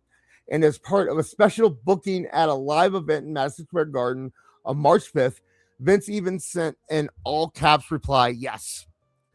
On March 2nd, 2020. Imagine had she not asked that question. You know what I'm saying? Like, hey, should I still be talking with Brock? What the hell are you talking about? Why would you ask that question unless you were part of the whole shebang? We are almost done, Erica. Don't worry. Oh yeah, we're almost done this. We're almost done wrapping this up. On March 2nd, 2022, I had a long and erratic. I mean, viewers are going. People like it. It's just she said that she was disturbed by it. So, I had a long and erratic call with Vince. He indicated that we should not speak for a while and told me that we would resume contact and sex after WrestleMania. Backlash. Damn it. Good Lord. This is so dumb. He also identified who I was expected to engage with in the meantime. Okay, wait. So he's like, after WrestleMania, me and you are getting, but until then, you have to bone Grayson Waller. Like, who was it? Yeah. Jamie Noble. Yeah, exactly. Let's see here. Michael P.S. Hayes can't do it. He's a little under the weather. Approved of me. Okay, he approved of me calling him for one emergency call related to a pending job application and told me to call Nick and Brad if I needed assistance with anything. Okay. After my March 2nd call with Vince, Brock and I continued to exchange texts. Brock said that he was in New York City and asked questions related to my location. In accordance with Vince's prior demands, I texted Brock explicit content to appease him. Brock continued to contact me through March 27th, 2022, 2 months after the NDA was signed. So why did you contact him back? Like this would have been a slam dunk if Brock's part of some NDA or whatever, and Vince is a part of some NDA, and you didn't say a fucking word to these people, and they were still trying to get in contact with you. Slam dunk. Yeah, it's just, I'm sorry. Everything she puts out sounds like it makes less and less sense, and I really do think that she is just trying to get more speaking engagements, trying to become, she wants to be Monica Lewinsky. Yeah, she's grifting off this shit. I'm going to say it. This is a grift. Like when your star is falling and you want to pick it back up because you saw Brock Lesnar get, trounced by Obafemi last week on Raw. And so now you're going to bring his name back up into the thing and you're going to spend 40 pages and thousands of dollars to do it. I just don't understand. I don't understand it. That's our girl. Yep. That's definitely what it seems like to me at this point is that she is just trying to hop on to whatever's popular at the time and keep it going. So Janelle, a bit of advice: you falling on hard times, money's a little tight, make a podcast. I don't think she should, right? Like that would be really thing. we definitely buttress you and show some of your stuff. I don't know if you like it a lot, but I bet you get a lot of super chats. You could probably get some stands. Oh yeah, some guys who dig her and want to get with that. Nicebeards might want to put her on the on his harem. His podcast. That's a teaser. That's a teaser for what's coming up here. Yeah. Right after the break. Actually, holy shit, the music isn't. I'm gonna try to something real quick. You didn't turn it up. We're gonna. No, it's just not. It wasn't working for a second, but I think I got to figure it out. All right, so we are going to take a. So normally this would be the time when we put on some commercials or something fun, but we are doing something a little different. Is the music working now? It is. I made it work. Okay, so we're gonna be doing something a little bit different this week, and instead of doing that, we are going to play the tweets that we played before the show, and Awful's gonna kind of give you a little commentary during it. So let me make sure that it didn't change back to 1.5 or anything. It did not. Okay, so I will put this up here, and Awful, you take hopefully the reins. Hopefully I can read these bad boys. Let me see if I can load it up on my drive here. And, well, it's going. The first one is about Ricochet. You got it. You know where to go from that. Michael Tyler, another registered predator at Trevor Mann. You know him better as Ricochet, chasing Rance's outfit, recorded himself drugging and harming multiple young children. Good Lord Almighty. John Michael Tyler, he's known to be in the area to visit our favorite Algonquin Loop registered sex offender wrestler's home office. The unnamed RSG is meeting at a Sunny. This was the part of the tweet I didn't get, but yeah, that news goes on. Let me see if I can find this bad boy. Yeah, that's our boy. See, Sunray Pro Wrestling as Godzilla. They have apparently performed for poor kids in Inglewood Community Center, and Tyler put OxyContin and other drugs in the food of a 10-year-old boy. But yeah, holy shit. What's going on? Anyway, Brock Lesnar allegedly requested that Janelle Grant show me your meat in private text message exchange. Show me your meat. That's always fun. Yeah, check this one out. So this one lady says, my first and last picture with Obafemi. Very disappointing meeting and greeting him. By the way, guys, it's not just me he won't do any special poses with for fans. She wanted this fan wanted Obafemi to hold her like Rhea Ripley held her Fat chance of that happening. He only likes black women. Anyway, Willie Mack was on a full-time AEW deal the last 2 years, but is now back on Tier 0 and paid per appearance deal. Does anybody know who Willie Mack is? Yeah, because we definitely don't, but I'll tell you what. He says when your boy is about to become a homeless superhero because the booker doesn't think he's worth the money. Yeah.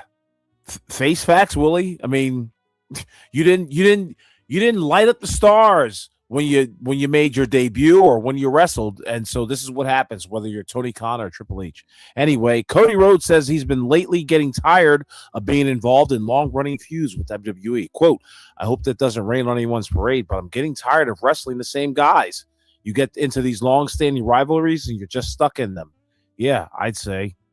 And is Cody lying? He's been in long-standing feuds for a while.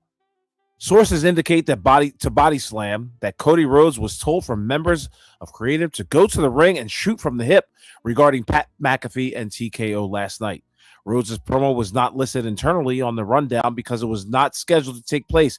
Do you think Triple H had anything to do with this? Like, just go out there and apologize and make nice and try to switch this shit around.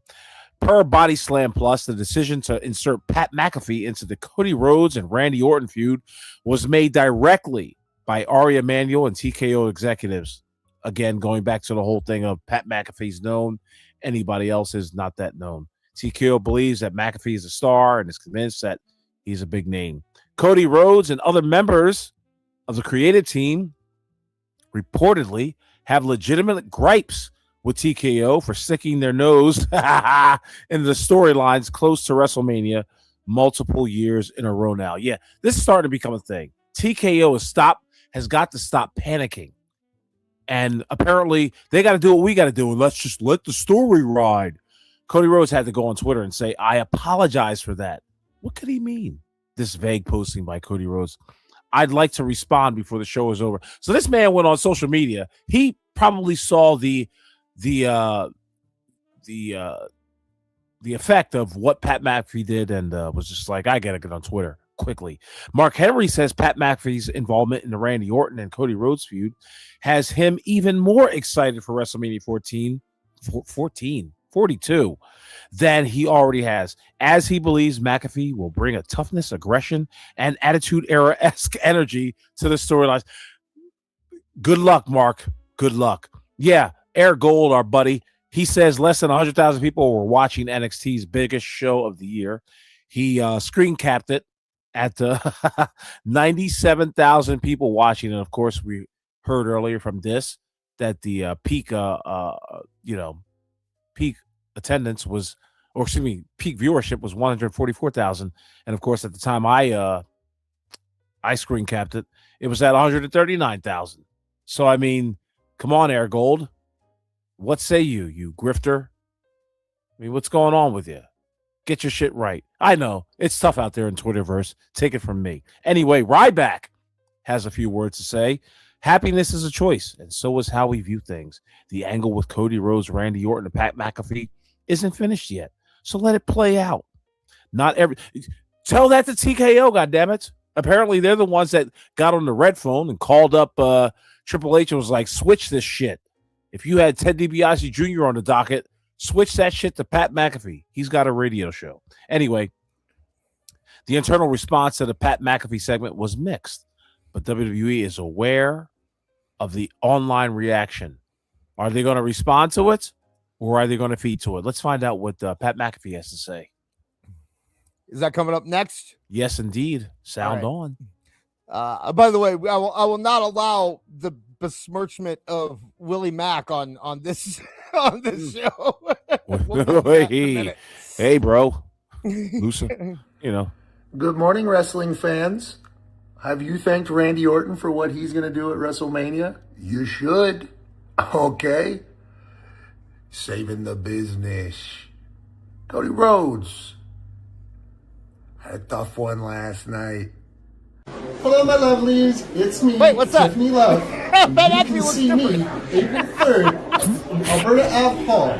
Edmonton, Alberta, where I will officially NECKBEARD join sent us this. MPW. So come out and No, see I did. I said this me, one. your favorite wrestler. I want to shout out to my mom and dad too. So that's Like my mom and dad.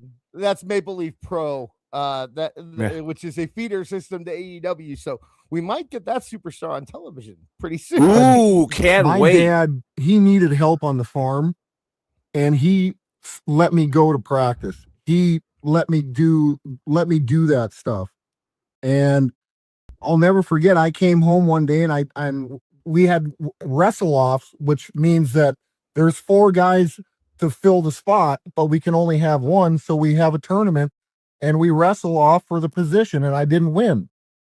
And I came home and I was pissed off, and I was banging the pitchfork around and throwing buckets. And my dad goes, "What's the matter with you?"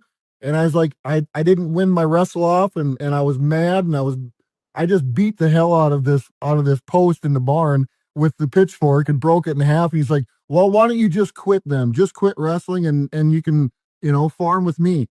And I looked at him and I was like, "Hell no, I ain't quitting," And then even my mom had so much expectations out of me. My mom, bless her heart, and I thank her to this day even, like if I didn't win a little kids wrestling tournament, she left me there to find my own ride. She was pissed. And I didn't want to ride home with her for 3 hours. And in the back seat of that car, she just left me. And I was like, I can't believe my mom she left me here. Hey, Devon, do me a favor. Do me a favor. Take them steroids out your ass. You big fat black motherfucker, you. Anybody know you on the motherfucking gas, nigga. Don't forget, you do cardio. And you take water pills to water down that big fat ass gut of yours, nigga. You's a motherfucking joke, nigga. Listen, I'm sorry. So apparently, Devon Dudley earlier this week had admitted to using steroids, but New Jack was on the case way before Devon, they all look alike. Devon Dudley had admitted such a thing. So thank you to the prognosticator, New Jack. And by the way, is Brock Lesnar's mom, is she Mother of the Year for such a thing? Absolutely. And when you heard Brock Lesnar when you hear Brock Lesnar talk like this, literally for the first time ever, like he's talking in, it feels like we're getting the real Brock Lesnar. I have to believe that Brock Lesnar might be retiring this year. That it does seem like he might be winding down. Right. I had a little vision about what might happen at WrestleMania, but we'll get to, we don't do a lot of Awful gets mad when I fantasy book, so we're that'll be on Toonie Talk probably. I don't mind it, but it's just like, we're kind of doing what everybody else does. That's I don't know. I have fun. When I talk with my friends about wrestling, a lot of times we're like, well, what could happen? And then we kind of get into it. Sure. That's always fun. So who do you think he's retiring to? Gunther? Oba. Oba? Okay. Oba. I think that, I don't know. I want to formulate it a little bit more, but I think that we're going to see something at WrestleMania that's going to turn Brock Lesnar into the good guy. I won't say that Oba will necessarily be a bad guy, but I think that Oba will continue the tradition of like what Brock Lesnar was when he came in, which he wasn't a good guy or a bad guy. He was the guy. It's like he was just so far above everyone else that he didn't have to really go by those labels. He was feuding with The Rock, and he was feuding with faces and heels and whatever. And I think that's where we're going with Oba.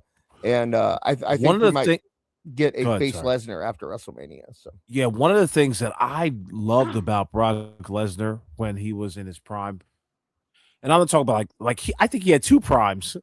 Yeah, he did. Like the top, He did, definitely. Yeah, like he had 2 great primes when he was the world champion the first time or whatever. Like they pushed him to the moon and it all felt so justified. Like he could fit that role. And we saw it with Kurt Angle. Like Kurt Angle was able to fit in there like a glove. Something about these amateur wrestlers. But yeah. See, that's what tough love gets you. You become a superstar on television. So parents always remember, leave your kids, Yeah, leave them. Just like if they don't abandon perform well, just leave them there at the McDonald's. They'll call the cops, and you argue it out with them then. But yeah, Brock Lesnar's mom, Mother of the Year. All right. Back to the show. And by the way, guys, if you liked that better than the commercials and stuff like that, let us know. I think it's probably what we're going to be doing from this point forward. It seemed to. I got to slow down those tweets. Yeah, we gotta slow them down, or yeah, we'll figure it out. We'll get there. We'll find the right way to do it. But yeah, I appreciate you guys hanging out with us. We got 76 people in the chat right now. Nice. So thank you very much, guys. We appreciate each and every one of you. Please make sure you are dropping a like, and if you aren't subscribed right now, go ahead and subscribe. Yeah, we are very. We should probably do the super chat stuff. So if you want to interrupt the show, as many people have done so far, any donation will interrupt us. If you want to give us all the money instead of giving YouTube 40%, then we have a link in the description. Yeah, tip jar. Yeah, I know that it's not clickable on mobile, but if you cut and paste it, you have to cut and paste it. YouTube does that. That's what they do. You can't, So you have to cut and paste it in the description, but that'll give us, if you want to go that extra mile and give us all the money. But hey, you know what? We don't discriminate. We appreciate all the donations. So if you want to give us super chats, do all that, that's totally fine too. But right now we are getting into, what a lot of people were really looking forward to on this show, which is we have a return on this episode specifically. So let's take a look at this real quick. This was a tweet that was put out by our good friend. We call him Mr. Nicebeard over on Facebook. And apparently he's been doing a podcast recently. Mm-hmm. The HTE Woman's Squared Circle pod. Is that what the podcast called? Or did you? I believe it is. Okay. Yes, the HTE Women's Squared Circle. Nah. I can't remember, and it doesn't really matter. But well, just know Vixen Omega from I'll read it. Hello, everyone. Women's Squared Circle. You're right there, Dis. It has been brought to my attention that the CEO, Vixen Omega, from the HTE Women's Squared Circle, has received over a dozen new friend requests from some of my followers, and has been subjected to flirtatious behavior. Really? Please be aware that this is not acceptable, and it is imperative to maintain professional boundaries when interacting with. Why are you? I'm sorry. I understand that you, Mr. Nicebeard, you GJ, I guess is your name. You have to maintain professional boundaries. I get that. Right. But why do you expect, MJF fan 69 to be professional about this? I'm sorry. Okay. When you bring a woman into the wrestling space, if the worst that happens is people flirt with her, then that's doesn't every woman online just understand that men are going to flirt with them? Isn't that what, especially in this, we have, I'd say we probably have more women who are active in our community than a lot of wrestling communities do. Both of them. Yeah. Well, no, I mean, we got like 5 or 6, okay. That's usually it's like 0 or 1. Are we counting Ewan? Hey-yo. So, but I think that, and maybe the women in the chat can kind of speak to it, but I think that when you enter this community, you enter wrestling communities, you kind of just, if you're a woman, you're going to get guys flirting with you. That's just the way it is, right? It's so crazy. Yeah. Because like somebody who's in real life, like a 4, can become an 8 real quick in the IWC. Yes. Yeah. So, and 7s become 10s. And it's this whole, it's weird because with women, it's the opposite of men. Like when women find out that men like wrestling, it usually drops them down a couple numbers. when men find out women like wrestling, it takes them up like by 5 every time, you know? And like it's like a woman who wants to go dirt biking. Like it's oh shit. Right. Or a woman who likes to drink beer.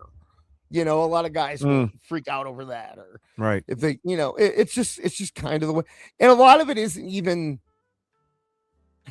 I don't want to say that it's not creepy because I know guys can get real creepy, especially AEW fans who this gentleman here caters to. You know, I know for a fact that they get kind of creepy, right? Right. Yeah.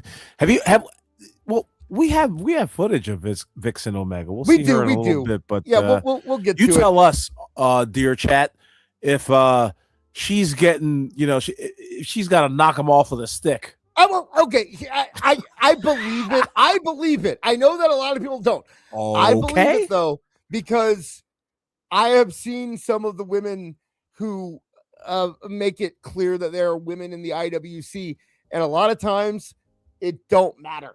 Like if you can tell they're an actual woman, that's it. All you need, you know, like a man will just go for it because they'll shoot their shot. It's a lot of it is also that initial thing, like, oh, I have something in common with them.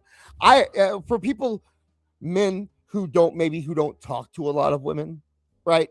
If they get a sense that they have something in common with one, they're gonna jump on it immediately. Oh yeah. And, you know, I think you're gonna get that aura from the video. It used to happen a lot in the gaming community. I remember before there were a lot of women gamers that were like well known, you know. Right. If there was one girl that liked video games, then like all the guys loved her. So anyway, you are more than welcome to engage with her on the page through comments, but I respectfully request that you refrain from engaging in such behavior towards her. As bitch, who the fuck are you? Like, who's this? Like, so you're gonna be the big brother? You're gonna just big bro everybody? And if you're like, don't get too close to her, man. He's the cock blocker at every fucking, like, he's the guy that's got like 3 women in tow because he's the driver. He says he's gonna drive sober tonight. He's a white knight. Yeah, he's the white knight. And he's going to protect her from every 250-pound brolic that's had a little, you know, sauce in him that's going to probably ask for her number. This is this guy. Did you say this is this guy? Were you saying I'm this guy? This is this guy. This. I couldn't tell for a second. I didn't know if I should get mad. As one of my closest friends, bullshit, I will not tolerate this kind of behavior. If you you won't, huh? What the fuck are you gonna do about it? Yeah, exactly. Also, I don't believe that that's one of his closest friends.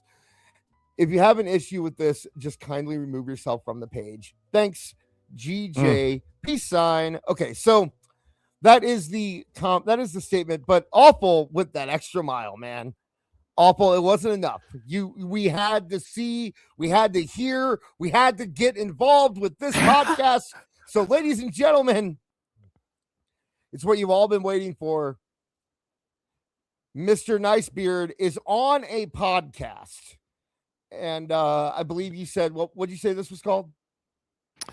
This was called the Women's Squared Circle podcast. Okay. And so there's our boy, Mr. Nicebeard at the top left there. Bearded genius. He's riding it, man. He gets it. Oh yeah. He's even got a little handle, or excuse me, a tagline underneath it. Uh-huh. But so this, if you could, like when the clip ends and it goes to the next thing, we'll set up from there. But it's 2 minutes and 44 seconds long. We're gonna be pausing at some point during oh yeah, of course. But we're gonna have a lot of fun with this. So Vixen Omega is in the bottom left, by the way. Yes, I like her glasses. Yeah, there's the fox. Glasses. Yeah, there's Vixen Omega. Okay, that was funny. There you go. I'm not, you know. Hey, you know what? We're not trying to go there. Yeah, we're not really good. I'm sure there are plenty of men who think like I said, she has nice glasses. Yes. And her background's cool. Yeah, exactly. I would say that she has one of the better backgrounds, actually. of all these people here. So let's hear what she has to say. Maybe she, she weaves words and she's like a siren, right? She can bring people in. Yeah. So I'll set this up. You'll be surprised how long he's been doing this. So if you want to play from there, that's why I said how long again. How long do you think this man has been doing this podcast with these ladies? Let's find out. I have bated breath. Crazy. Very interesting night for a live. And hard to believe this is episode number 29. I like they're all dancing. We are 7 You see? episodes away for 3 years. Look at them all dancing. Look, they all got their, they're giving the peace sign there. Interesting night for a live. You got Rhonda, the hearts. Hard to believe this is episode number They're all doing their best female pose in the mirror. Yep. 3 years of this. 3 fucking years this. What? Yeah. Wow. 3 years he's been going at it. I forgot to check out his subscriber count. That's insane. You got Aliyah, man, she's got some energy. You see her? She was doing the heart pose. She was doing Aliyah's got a lot to say in this in these particular clips. Definitely. But 3 years. At some point, Steve Buscemi came in and replaced Vixen Omega there. So I don't know when that happened. What? Is that not who that is? Is that Vixen? I'm sorry. I'm sorry. I must have messed up there. I apologize. Chat said they couldn't hear, but I think it was just the beginning. There was a second at the beginning where there was no sound. So, but let's keep going here. A lot to talk about. It's been a long time, guys. It feels like forever. Ground rules. Yeah. Oh, so you did this. Okay, you paused. Yes, it. Got it. Yeah, pause it. I'm gonna go back here to get it. Where you want it. Time, guys. It feels like forever. So of course, with a safe space, there must be ground rules, and our girl Vixen Omega is going to lay some of them down for you and see if this shit doesn't sound familiar to you. I'm going to turn it up a little bit. It's a little quiet. So let's get it turned up here. Let's. I want to hear what Vixen has to say. But I just want to let everybody know is that first and foremost, we are all wrestling fans, okay? And as everybody knows, is that our pages are pages of positivity. And hey, kill your echo. Seriously, dude. Yo, I was recording this. I was just like, wait. OJ Simpson, keep up the good work, baby. At LuigiTron51 super chatted $5. That's the most exercise Rhonda ever did in her life doing the peace symbol. Oh, God. I have a feeling we're going to get a lot of this from our chat. We don't support that. Stop. I support funny. I'm going to speak for myself. Yes, I support funny. Yes, if it's funny, if you want to make fun of anyone you want, as long as. But before you do that, before you do that, you got to allow Vixen to lay down the ground rules because you got to hear the rules. You might be breaking the rules. Okay, we don't know. Right. Check this shit out. Someone send us a super chat making fun of like one of us, call us fat or something. That'd be good too. Yeah, really. Shit. Got no problem with it. And as everybody knows, is that our pages are pages of positivity and no bullying, no hate, no derogatory remarks. So, everybody's opinions are allowed. And, although all of our opinions might differ, what you're not allowed to do is hate and shit on other people's opinions. Like, you don't have to or agree with everybody's. Okay, wait. Yeah, like shitting on someone else's opinions is different from hating Last time I was on. in San Francisco, I went downtown looking for a woman. I couldn't find no woman. I found a lot of men that looked like women. At Honor Sharp super chatted $5. Vixen Omega looks like an original Morrowind NPC in the freeze frame there. Listen, you guys, you guys are going to provide those jokes. Erica in the chat said, "I know these women. The one on the bottom left thinks she's the queen bitch. She surrounds herself with girls with self-esteem issues." Yes, that that does. I've met women like that. I will say I have met women like that. So, and she may be spot on with her Yeah. assessment of the lady in the lower right. Yeah. Oh, she said lower left. Lower left. Lower left. It's all okay. Hey, listen. Vixen, Left, right. Vixen. You'll Yeah, see. Yeah.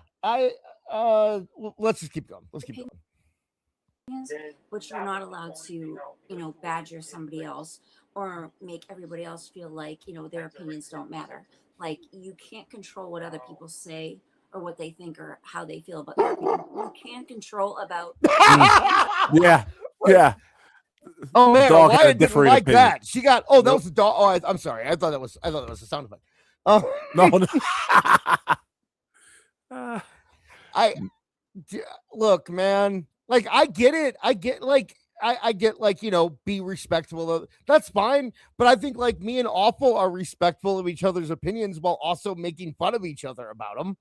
Right? Yeah. I think that that's what's a podcast if you're not going to argue or you're not going to have disagreements? Like, is it just like, well, I think, and you said they've been doing this for 3 years, 3 fucking years. I saw 2 hours of this thing. Not one ha-ha not one laugh to be mined out of this fucking thing. We're going to have to dig deep to find the funny within this shit because they do not provide it at all in this entire podcast. They were doing this for 3 I got the best stuff. How 3 years, yeah. How is she laying the ground rules on a podcast that's existed for 3 years? I think they're on episode 28 or some shit. I don't. Earlier. Okay. Yeah, like he does mention like life happens, and it's just like, nah, dude, he didn't want to do this podcast. That's what I think, and it was just like it took an act of Congress for him to get back on into the saddle. But yeah, apparently, they've been trudging along for 3 years. But yeah, she's laying down the ground rules. You know what? Our boy's got a nice beard still. That's all I gotta say. Yeah, I mean, hey, listen, yeah. Oh, by the way, this podcast is 2 weeks old. So while you may hear some old news and views or whatever, yeah. This was his latest podcast. I don't know if they're gonna come out with another one. Let's find out. Actually, I would say I'm honestly gonna say this. I would give it at least 25% chance that the fact that we're covering this right now is going to prevent them from doing any more in the future. Oh man, that would suck. Let's keep going. I think that they are. I think that's how thin-skinned they are. Yeah. So. People say or what they think or how they feel about their opinion. You can't control about who's us. How you. Yeah, I had to pause. You can pause it now, but this is gonna be the warning. The only warning. This is how she's gonna sum it up. This is how Vixen Omega is gonna sum up her ground rules. This is what she's gonna do to you. If you is this like how she introduces the podcast? Is this her version of this? Is the welcome everybody to another episode? Dude, I know Neckbeard saw this video. He howled. He laughed with fucking exuberance when he saw the first 10. This is the first 10 minutes of the show. They are laying down groundwork for a safe space tent. And Vixen Omega has got something to say if you don't follow the rules. Chat, chat. By the way, I will say I'm not going to sit here and read all of your quips on air. But they are hilarious. They're good. I remember we can't control the Interruptus 5000. That's true. That is true. If you have any that you want to get through, and we don't. Whatever you say there, it's going to go on air regardless. So right, and it will be clipped. Yeah, nothing we can do about future content. But here's our warning. Okay, and this is going to be the only warning I give. There's going to be no derogatory speech towards women. There's not going to be any hate towards anyone. Who's he talking to? Especially my team. Okay, that is not allowed. So remember, if you do that again, you don't get a warning. You get banned. Okay. Okay, who is she talking? He's talking to the chat. She's talking to the chat. She's mama bearing everybody in the chat. I wish we could have gotten the chat.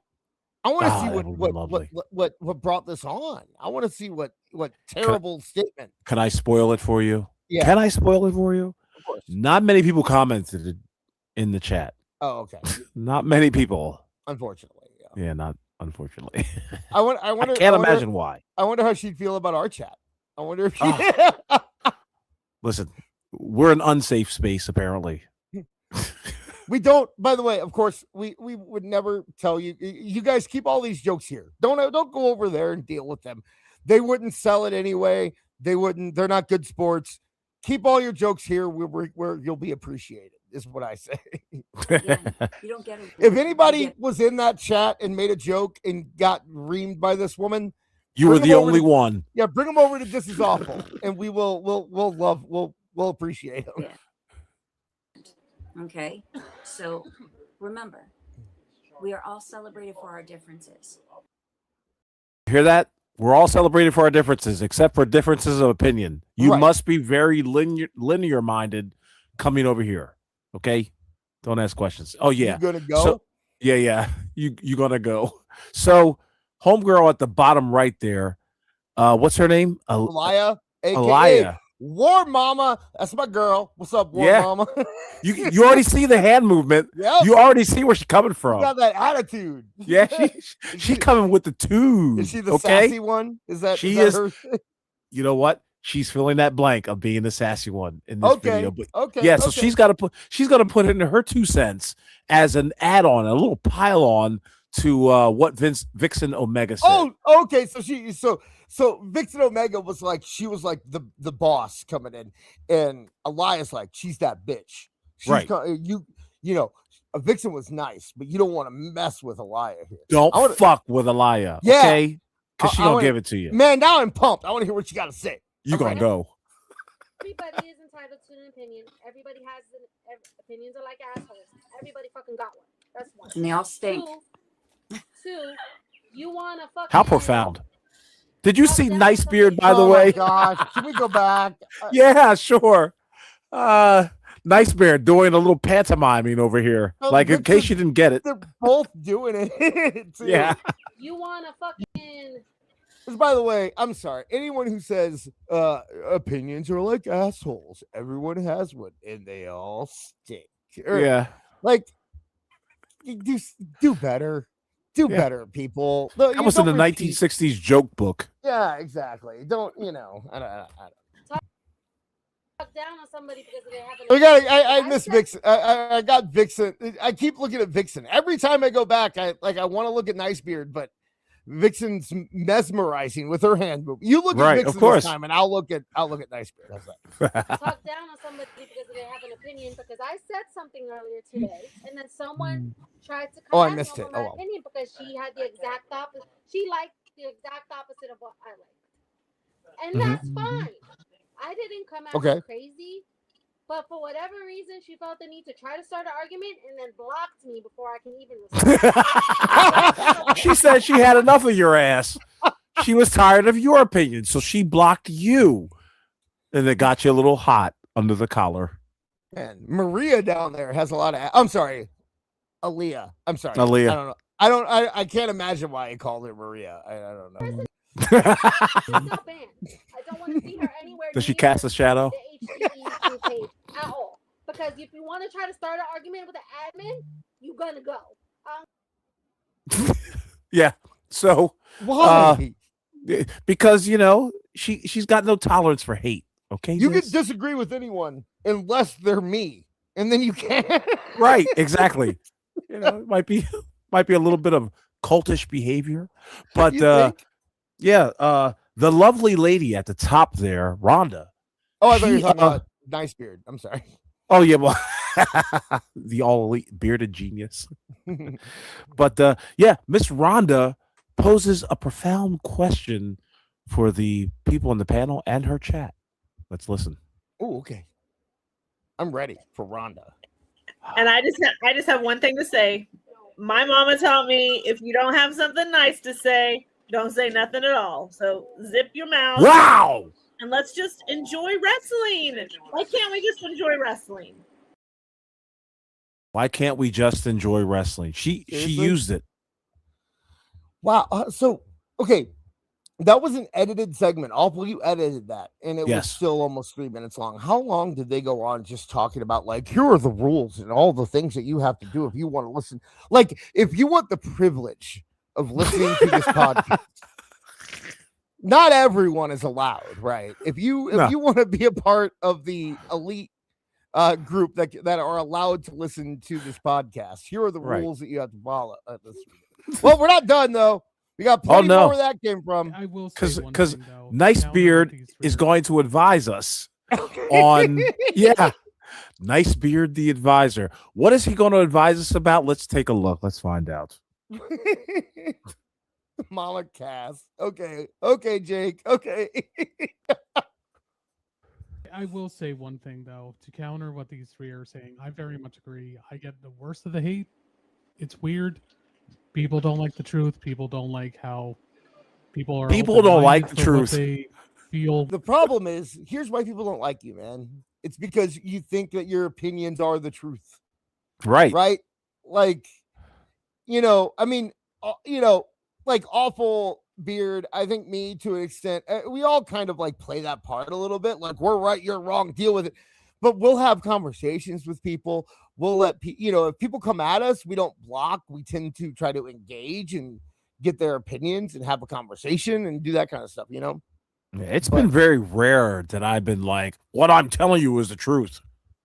Right. Like, unless it's a how do you- joke. Unless it's a joke. Yeah, Like, of course. there've been time, Tongue in cheek. Right. But I don't know. Let's keep listening. When it comes to wrestling,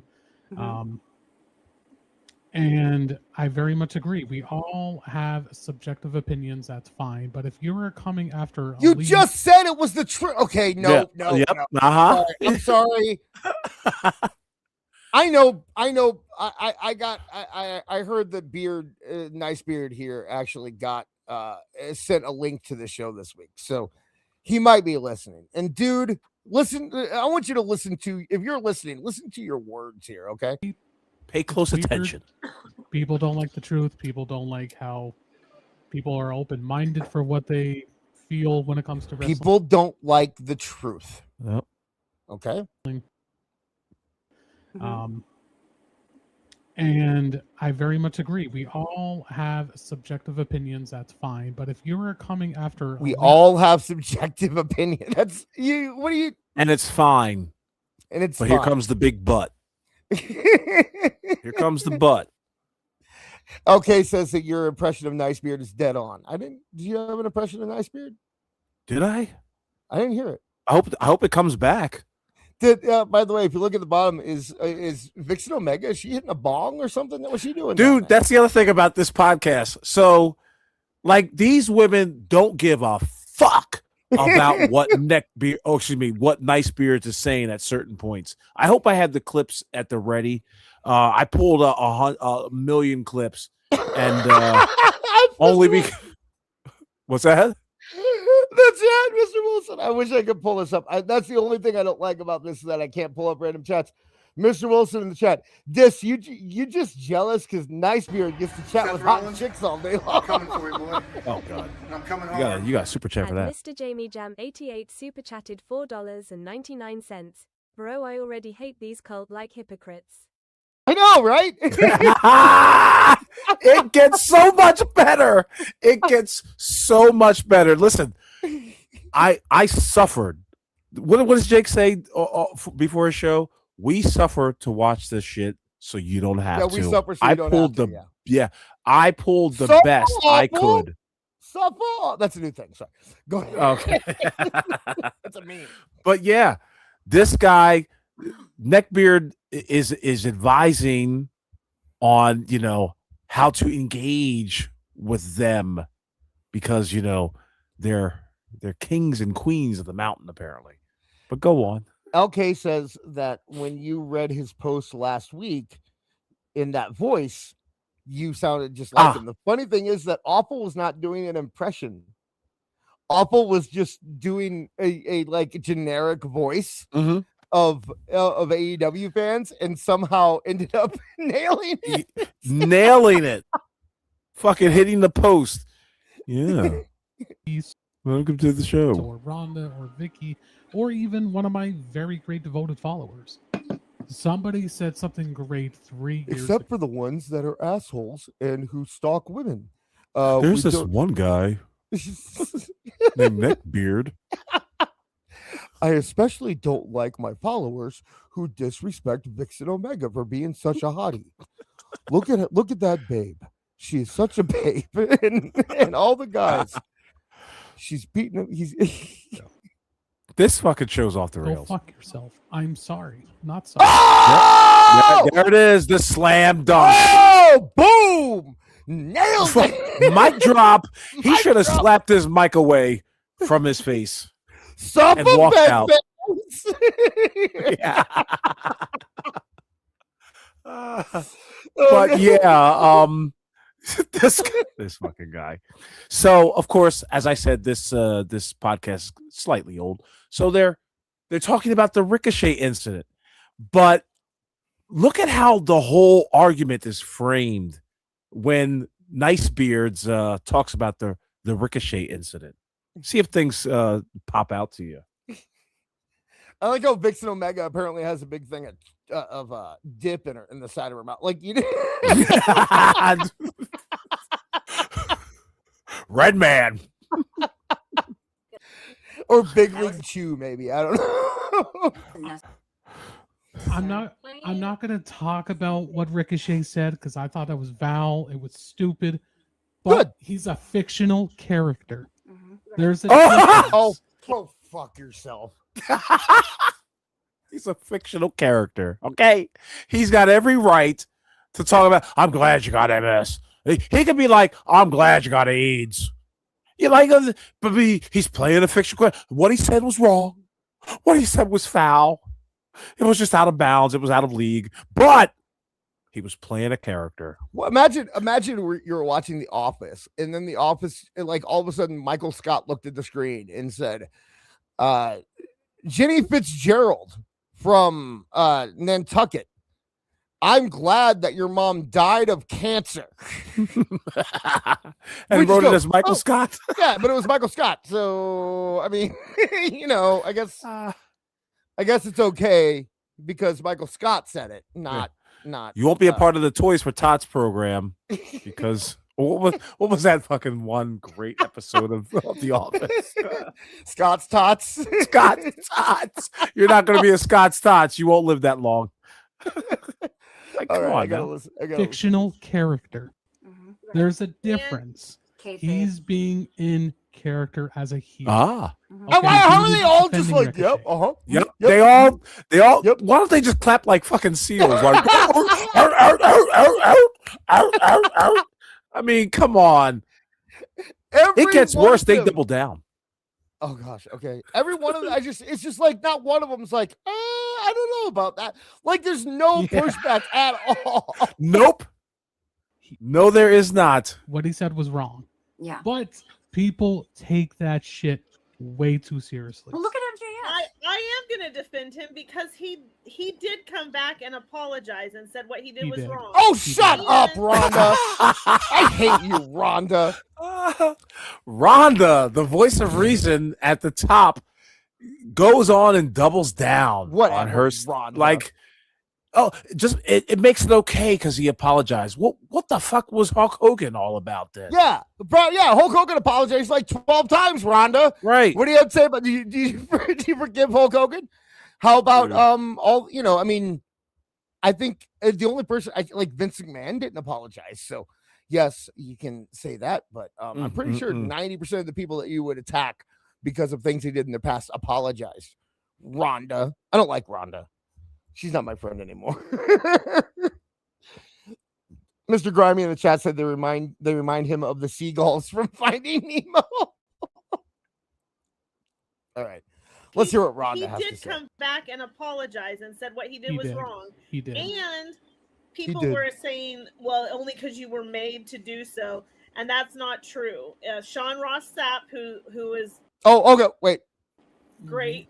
He reported that his apology came. Nobody from AEW, nobody from Warner Brothers Discovery told him to apologize. He did it on his own, and then AEW backed him, saying that he was not made to. So, is Aliyah the Walrus, or wait, I'm sorry, War Mama, on the bottom? Is she going to point out that the report was that Chris Hero who works for AEW told him to do it, because that was the report. I know that it said they made a point to be like his friend Chris Hero, but it was still Chris Hero, the AEW employee, who told him to do it. I know it doesn't fit your narrative, but that's the facts. So, Awful, are you there? Okay, we're gonna keep going here. Because I love him. I think he's fabulous, and sometimes take things too far. Okay, wait. So it's not. Let's listen. I need to listen to this him again, because sure I love him. I think he's fabulous, and okay, we're gonna back. I still didn't get that. Let's go back. So I will defend him because I love him. I think he's fabulous. Okay, so you'll defend him because you love him. It has nothing to do with if he's right or wrong, or if you think that he didn't do. It's. You just said you're defending him because you love him. So I don't know what happened to Awful. I hope he comes back. Hopefully I'm not just doing this show by myself for the rest of the time. I don't know. No, you're not. Okay, there he is. There he is. So she says that she defended, he's right. But then she said, I will defend him because I love him. Because she, her love is unconditional. Don't you understand? Married man. She herself, by the way, reveals that she's married as well. So Rhonda. Like wedding vows, bitch. So, man, anyway. I'm very, very disappointed in Rhonda. Sometimes take things too far. I mean, people take things too far. Yes. But he did apologize. There you go. So later on in the podcast, because this was a sloth to get through. They talk about Cody's. Wait. Sure. The fuck up. Sure will. So that one didn't read because it was under $5, but I'll read it out loud. Ron, come on, Jake. Ron, I guess. Remember when I said earlier that we won't read these out? I guess I lied. You got to. Rhonda built like Mama Cass. Watch out for the hams. Oh God. I don't know who that man is. What a terrible human being. Let's move on. It's not like he runs a show on the Thursdays and Sundays. Don't worry, Rhonda. He's Jewish. He doesn't. Rhonda probably hates him because of that. So touche, I guess. And the thing now, they all hate Jews. Are they all anti-Semitic? I'm not sure. What's going on here? I don't know. All AEW fans. That's what I heard about them. So. Oh, they support Palestine? Yeah. So for WrestleMania, you can have a tour of the tour bus that Cody uses for 15 minutes with a capacity of 12 people. $9,100. Yep. And is there okay? Let's see what the point is here. Yeah. I'm sorry. What? So he's a sellout. Do you get tickets? He's a sellout? That's the complaint. The complaint is that he's a sellout.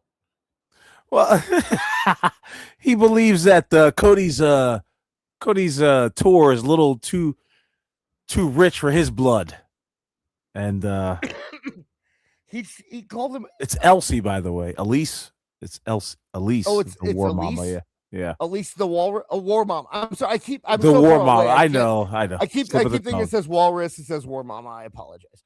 I guess that's an argument. Sure, Nicebeard. It's sold out. It's sold out. The whole thing sold out. So, yeah. I mean, so he's a sellout. Do you get tickets? I mean, for $9,000, is he I'm getting dead serious. Walk on the bus for 15 minutes. For 15, they are all gobsmacked at the price, and they all have to step over each other just to get their words in. But it's just like they look disgusted, and the lady I'm gonna Victor, get we got off more. by cranking your knob just a little beyond the breaking point. Etona Sharp super chatted $5. Now I'm pretty sure she's Elsie. Elsie? Okay. Yeah, there you go. There we go. Thank you, Regina. But it's so what are you gonna say, man? How can you be making fun of it like this when the first thing we really heard about it was that it sold out. Yeah, it completely sold out. Like if okay, I want to hear their take about how crazy it is. Minutes. That's all. Like you Or don't get $9,100. On the bus in New York. Are we fucking serious? I mean, I better get like some fucking, I don't know, Free merchandise. What? A massage, one of Brandy's Mickey ears. Like, what the fuck? You know what I mean? I was shocked when he showed me that. I was like, Do you at least get to say hi to the dude? Yeah. What? I'm sure tickets are involved there. And if not, it's sold out. Like, that's the thing is that, like, I if you want to say, like, wow, I can't believe it's that expensive, fine. But to act like it's crazy when it's sold out, Right. Yeah. like you are objectively wrong at this point. Oh God, we have to watch Neckbeard come or Nicebeard come. So let me set this up as best I can. Elise is going to an AEW show. I think she's going to an AEW pay-per-view. And she is asking Neckbeard for some advice. And this is, excuse me, Neckbeards. I'm so sorry. It's just such an insult. I really to do. Neckbeard. We really apologize. Yeah, Neckbeard I in the really chat. do mean it. Nicebeard, yeah. Nicebeard offers Elise some advice. And one of those advices is this. to shut the fuck up. Mr. Grimy for 2. Those 4 have a combined IQ of 50. They're shocked that he wants money. Exactly. Yeah, for real. Like, I don't know. It sold out, man. Like, would I buy tickets to Cody's tour bus for $9,000? No. But... He was successful in just using his mouth to get the man off. Mr. Jamie Jam 88 super chatted $4.99. And people wonder why pro EW podcasts never ever grow and never ever will. Dude, you said it Oh, all. Oh. I'm coming for you, boy. I'm coming hard. Atona Shark super chatted $10. If Disney could sell out their ridiculously overpriced parks like WWE sells out there, everything Marvin would have nothing to complain about on that park place. What are this idiots on about? Yeah, exactly. And I honestly, that's a big reason. I honestly think that that's a big reason why Marv has a hard time doing a wrestling podcast now, is because as much as you may not agree with what WWE is doing, it's hard to argue with them when they are making money and they're selling things. They're selling out $9,000 tours for Cody Rhodes tour bus. Right. Like, it's easy to go after Disney because like they suck and they're doing bad, right? But like with WWE, it's a hard thing to do. But going back to and thank you, Regina. Going back to Jammy Jam though, why pro AEW podcasts will never ever grow and they never will. Awful, you were in the middle of something on that. Yeah, I just want to buttress that point by saying that yeah, it's so true. Like this whole podcast was like I pick clips that kind of ran away from them glazing the product. There were some parts where Elise at the bottom there, she said she was a little icky about the needle spot, but it's like none of them really recoiled at any of the nonsense that goes on in AEW. It was almost like kind of like what WWE fans do, like just let it play out, wait and see what happens. But it's with Tony Khan at the writing helm. Like, right, the thing is, like WWE has actually built goodwill enough to the point where you can say, right, okay, well, at least like 75% of the time, if you let something play out, eventually you'll get to the point where you at least understand why they did it. Right. AEW does not have that goodwill. And if you want to understand why WWE podcasts, or not WWE, if you want to understand why podcasts like ours and other, can stay alive while podcasts like this don't have any growth, it's because of what you've heard on the show. Awful didn't like NXT. I complained about the Pat McAfee. Like we don't mind complaining about something that we don't like on every show. It just so happens that we don't like almost everything AEW does.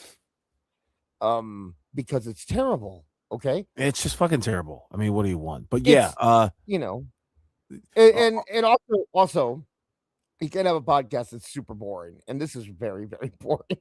Oh, this Like I we can't tell are you. making it in. Chat, I can't tell you. Like I worked hard. I worked hard to listen through some muddling conversation to get to this shit. And it was only these times where I was just like, oh man, they're finally saying something that we can, I guess, laugh at. But yeah.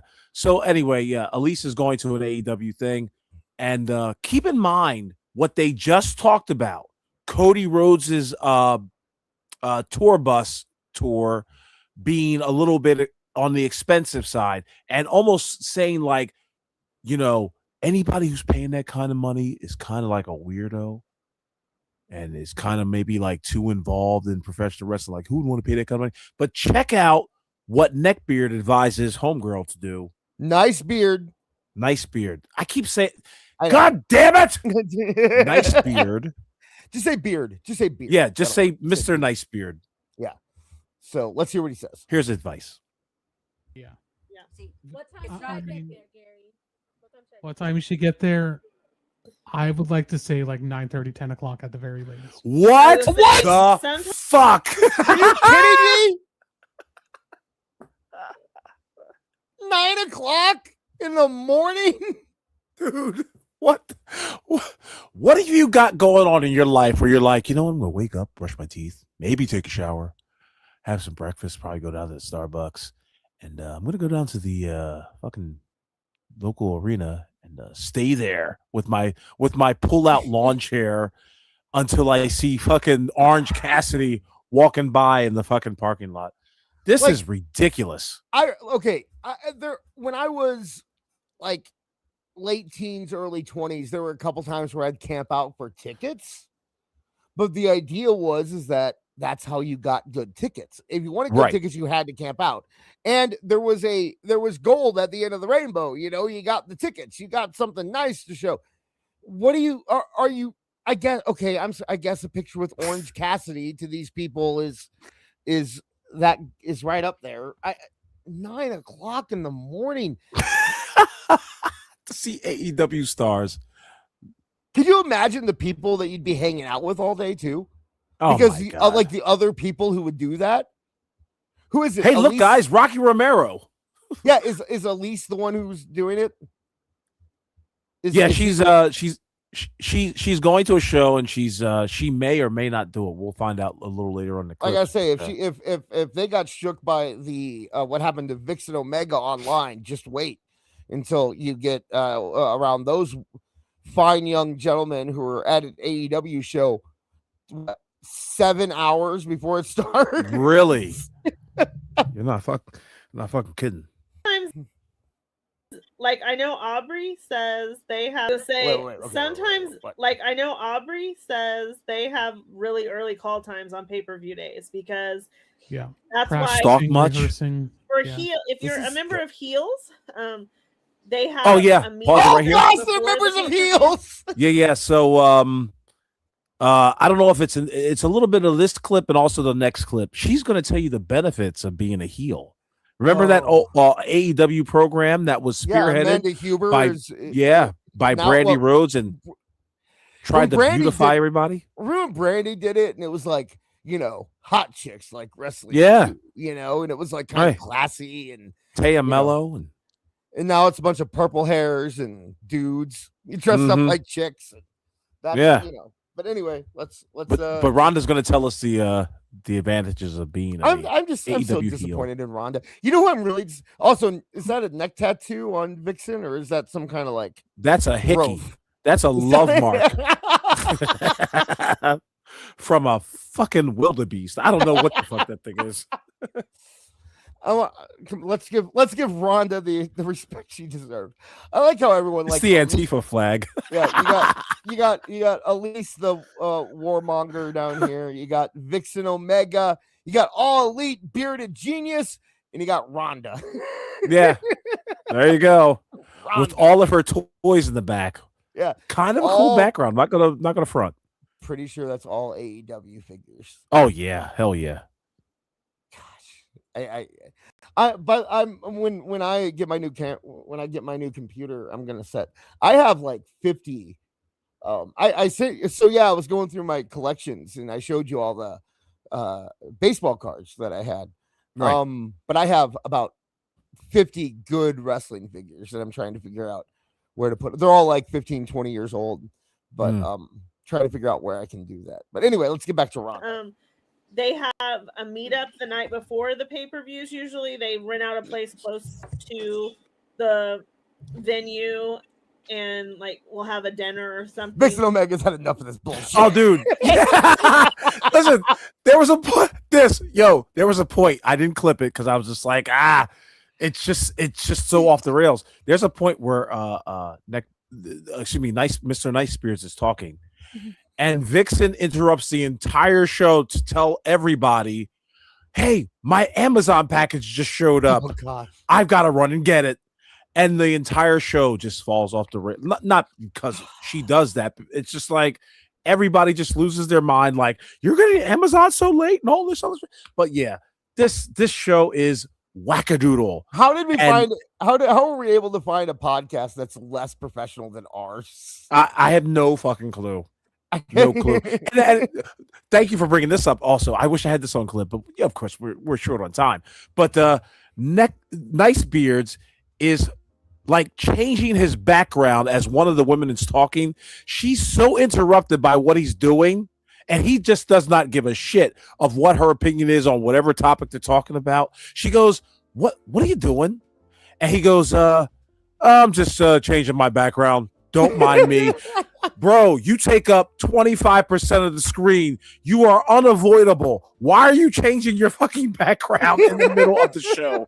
But yeah, let's go on with this train wreck. And let's keep going. We'll have a dinner or something. But that's why they used to try and do them on pay-per-view days, but it was too hard with their call times and stuff. So they moved it to the night before. Yes. Pause it right there. Neckbeard forgot to give some more advice to young Elise there. He had to snap his fingers. He was like, oh fuck, bright idea ahead. Why is Nicebeard allowed? Isn't this supposed to be like a woman thing? Like, isn't this podcast called something women? He's the designated driver, my friend. Is it? I'm not. He's the white knight. I'm not saying this, but it comes across like you can't do this without a man's help. That's how it comes across, ladies. He's got all the equipment like this. Got all the accoutrement. Yeah, like you had to get a man. Hey, you know what? Ladies, if you need a man to come in and get your podcast, I'm right here. You call me up. That's right. I got time. We can do a podcast together. I'll do a podcast with all you guys. I won't even be on screen. I will even be off screen for you, ladies. This is Trish with this and Trish EO. I can just talk like this the whole time and nobody will know any different. Exactly. Okay? So, but yeah, Nicebeard's got some more advice for Elise, and then this whole conversation kind of takes a turn. Can't wait for you to hear. I'm very excited. 76 people in the chat, by the way. Make sure you're dropping us a like. If you want to interrupt us at any time, give us any donation and you'll activate the interrupt us 5,000. I've changed it. It's upgraded now.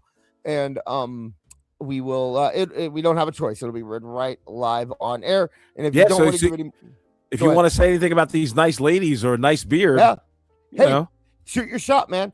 You know what? Unlike these people, if you feel the need to pitch some woo at one of these ladies, you can do it right here. We'll send it their way. We'll let them know. But you had to say they'll probably see it because I'm sure they're going to watch this. And you can shoot your shot. We will allow you. We do not discriminate against men who are just trying to find love, which is what which is what Nicebeard is doing. We are pro love here at This Is Awful, by the way. So also if you don't want to give money to the tube, we have a tip jar in the description, and no money will go to YouTube. Anyway, go ahead. So that I can give you, Elise. When you get there early, scope around the arena, get yourself familiar with it. Yeah. Because what I did last year was actually, I'm not even going to say last year. I'm going to say the year before when I met MJF, Chris, Copeland, John Moxley, Renee. I literally was like, okay, maybe they will come out in front of the building, and then I see the parking garage. If you're going to see a parking garage, that's going to take you behind the building, which most likely the drop-offs are going to be right there. Are you fucking kidding me? You heard right. You heard right. Get there early and scope out there. Like, dude, make this fucking like a Muslim goes to Hajj. He's got to travel across the world. He's got to go to Mecca. He's got to circumnavigate or He's got to walk around the arena. This is what we did when we were like 10. You know what I mean? Like I'd be like, okay, we have to figure out. I think that they're gonna pull in here, so we have to sit here. And then guess what? Even then, it would only be like 2 hours before the show, not 7 hours before the show. Motherfuckers are waking up from their hotel beds, and he's already at the arena. Did you? Incredible. So all those videos that we see online that like where Stephanie's getting like attacked by fans or Rhea's getting it's these people. Yep. These are the people that are doing it. Yep. Mr. Nicebeard. And I will say on-site security, but if it's going to be AEW security, they're not as bad. Yeah, you can kick their ass. AEW security, you can kick their ass. So he's like, okay, if you run into arena security, you don't want them. They might actually do their job, but AEW security, they're fine. They're not going to do anything to you. Right, kind of like what they do on television. Like they just stand there and wait to get hit. Let me tell you a secret, Mr. Nicebeard.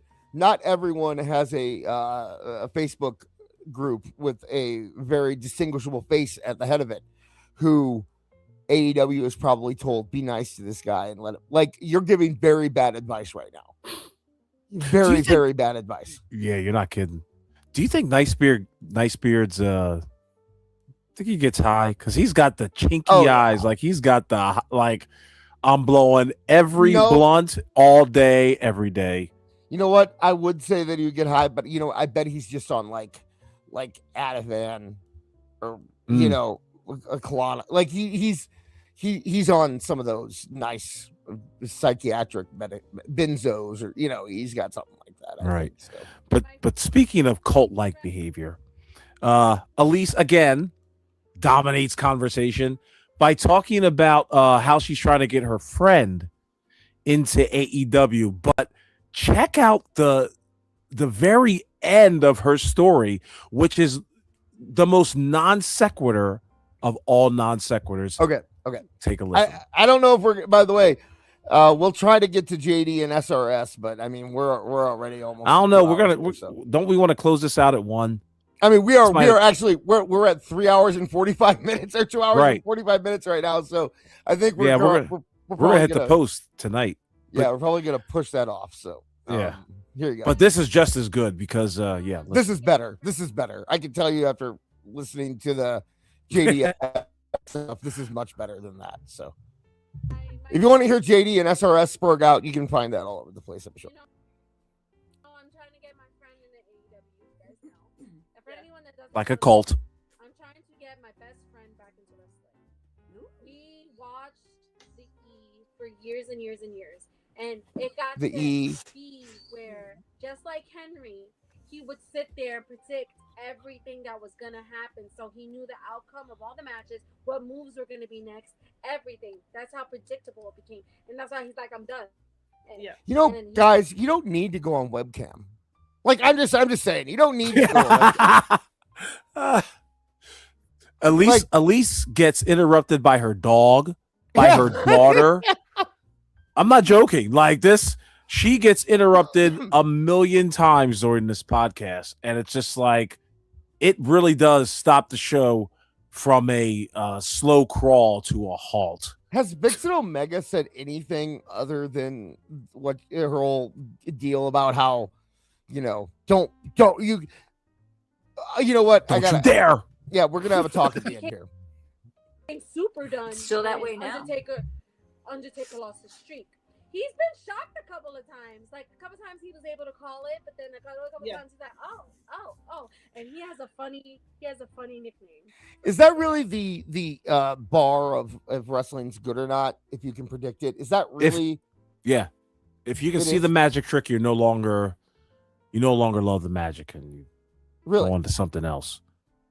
But okay, you heard you're her being sarcastic. You're being okay. Okay. Yeah. Okay, I was just making sure. You see her setup, right? So she's talking about her friend, who she's trying to get into AEW. Right. Then out of nowhere, she says this. Oh, it's coming up. Okay. Okay, I had to pause just for a second, but yeah.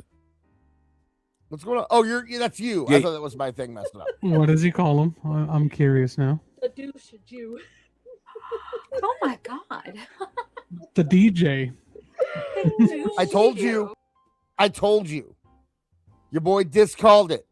Okay. Pro Palestine. Your boy Dis is all over this. I know. I can smell him from a mile away. So in case you missed it, let's go back. We'll go back. Sure, definitely. And just let that pause ride out. Yeah. Call him. Let's do I'm it. curious now. The douche Jew. You gotta go back a little further. God. So she's talking about this guy, being, into AEW. Excuse me, getting into AEW, and she comes out with this comment out of nowhere. She goes, "Oh, that's right. My friend has got a crazy name for MJF." When Vixen Omega got up, did James Woods come in and replace her? I can't tell. Anyway, let's keep going. Funny nickname for MJF. A nickname for hilarious.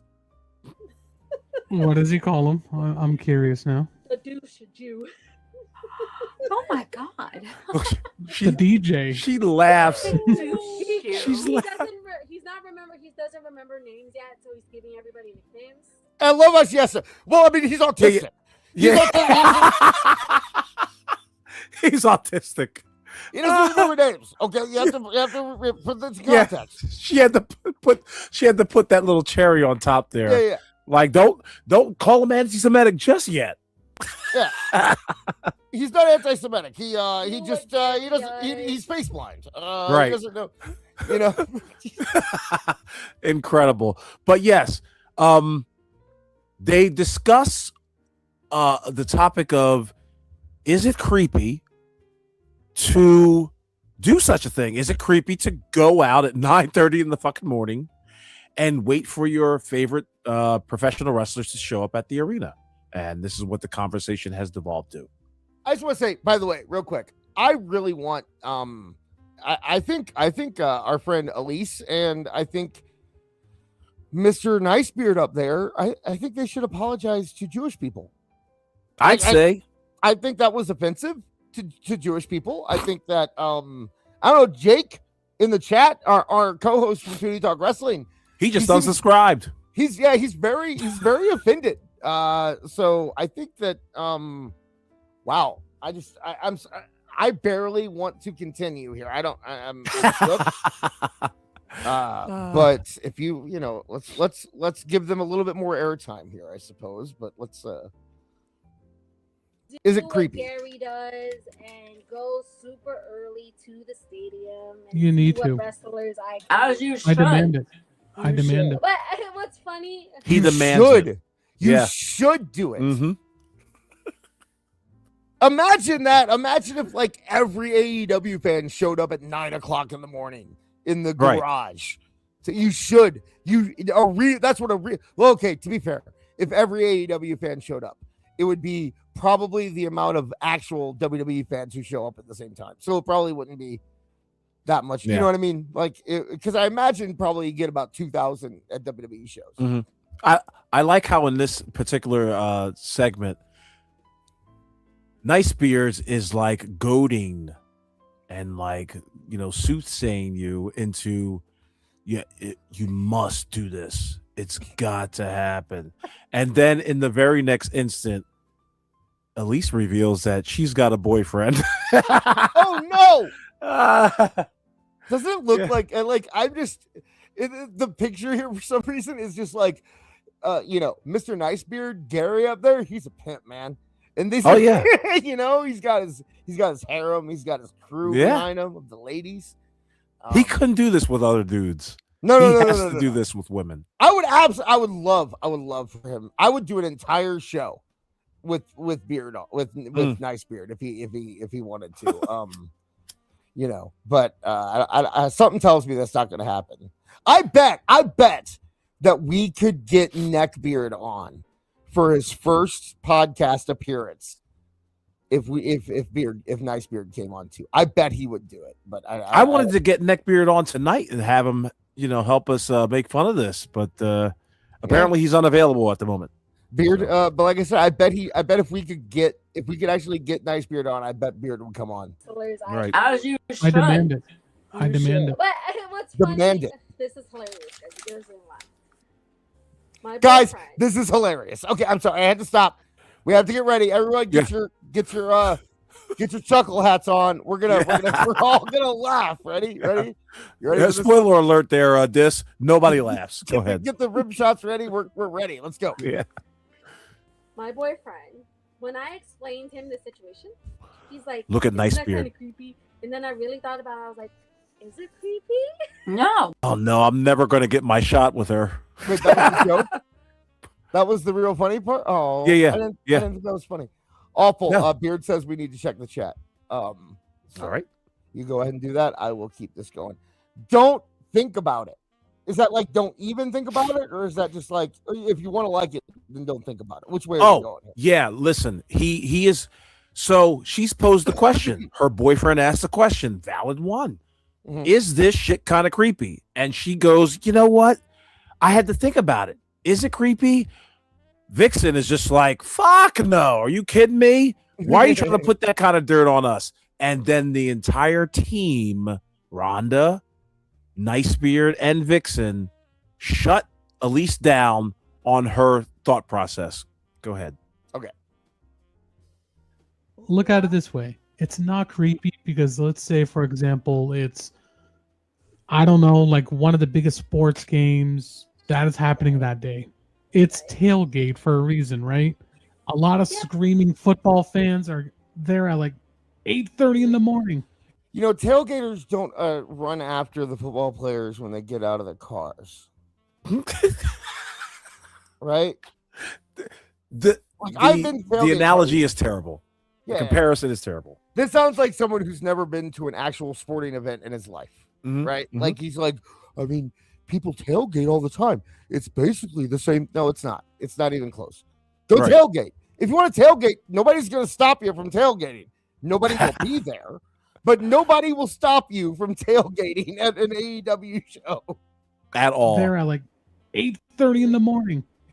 Okay, You know? I get the tailgate. They're there to be social, to interact with other fans, to make friends, to experience life, not to sit in an empty garage waiting for Right. Speedball Mike Bailey to come out of his, Chevy. Like that's not what they're doing.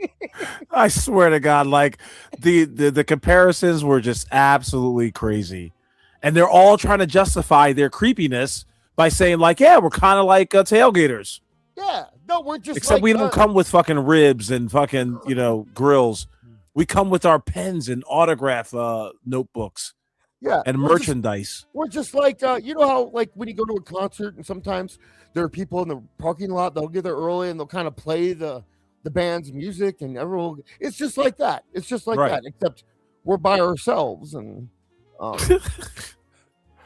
but yeah, it's just like that. That I get, but it's not like you're okay. You know? I get the tailgate part. They're at like I want to hear 8:30 in the morning. Okay, You know? I get the tailgate part. I get that. That I get, but it's not like you're for tailgating, y'all just relaxing, drinking beer, shooting Elise. shit. So many wrestling They're fans do it. overthinking it, Elise. Wait. Elise is like, Elise doesn't agree. Elise is on the other side. Right. Elise, she thinks it's weird. And the rest of them are like, what happened to everyone? Everyone's opinion is, it's all even. Where everyone, They're all stepping over each other to try to shut her down. Yeah, like You're making too much sense here. Elise, you're the official Tootie Talk universe. This is awful favorite of this podcast. You're overthinking it, Elise. No, I know. You're overthinking now. You see Rhonda He get, overthought his entire analogy I want to go about. back. Did you see Rhonda get she was stepping up, man. Oh. She was squaring. Look at that. She's squaring up on her. Oh, She's she like, wants to punch the bottom of her screen. You will let me show up. Yeah. And I will get that autograph. All right, guys. We almost went 3 hours tonight. So Wow. I think we're gonna call it before, we're not gonna get into the JD stuff. If you guys came for the JD SAP stuff, let us know. And if we have enough people, then we will get to it next week. Jake in the chat put hashtag Team War Mama. Yeah. But there it is, Mr. Nicebeard. He's got a podcast. I think everybody should check it out. And what? I don't know. It's the way you said it.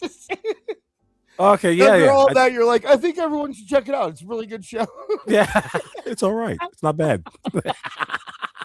Awful. I appreciate the work you did here. If they release more shows, we got more.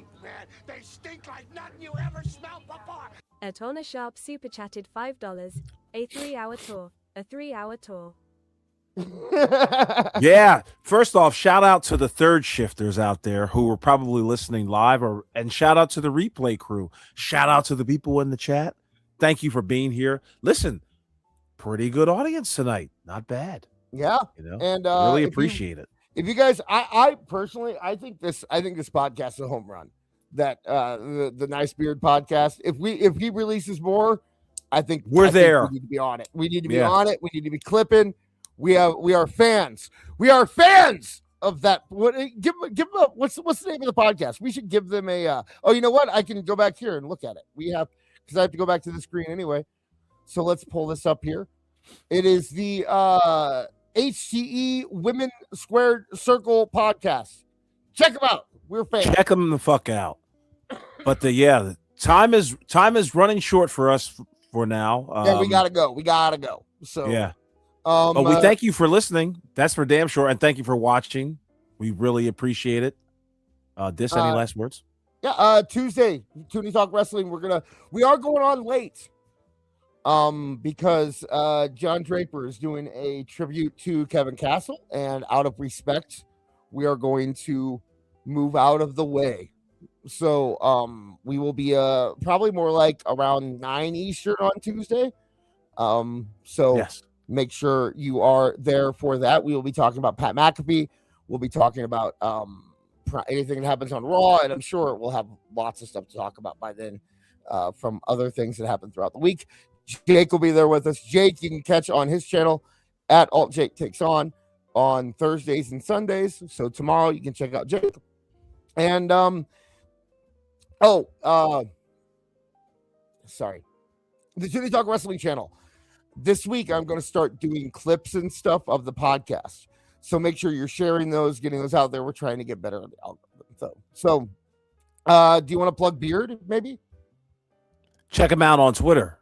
Wrestling Neckbeard. No, AEW. It's AEW. Yeah, it's still his handle is still AEW Neckbeard. Yes, indeed. But All right. stick around, folks, because I'll tell you what, we've got a pretty cool outro. We worked hard for this one. So, I guess I'll be the one to sign us off. Thank you guys for listening. You could be anywhere in the world. You ended up listening to us. We feel kind of bad for you, but thank you all for tuning in tonight. We really hope you enjoyed the show. I think we worked hard to get where we're at today, and we got a lot further to go. We're on the road to 1,100 subscribers, and we appreciate all of you for being here with us tonight, and for Akadis and Neckbeard and Nicebeard. Thank you for tuning in, and we'll see you next week. Have an awful week. Indeed. Have an awful week.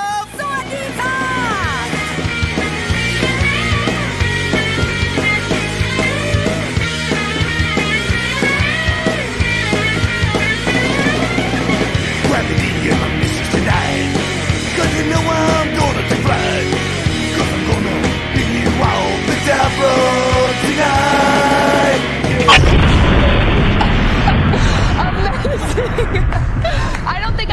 wrestler. All right. The mic pack did not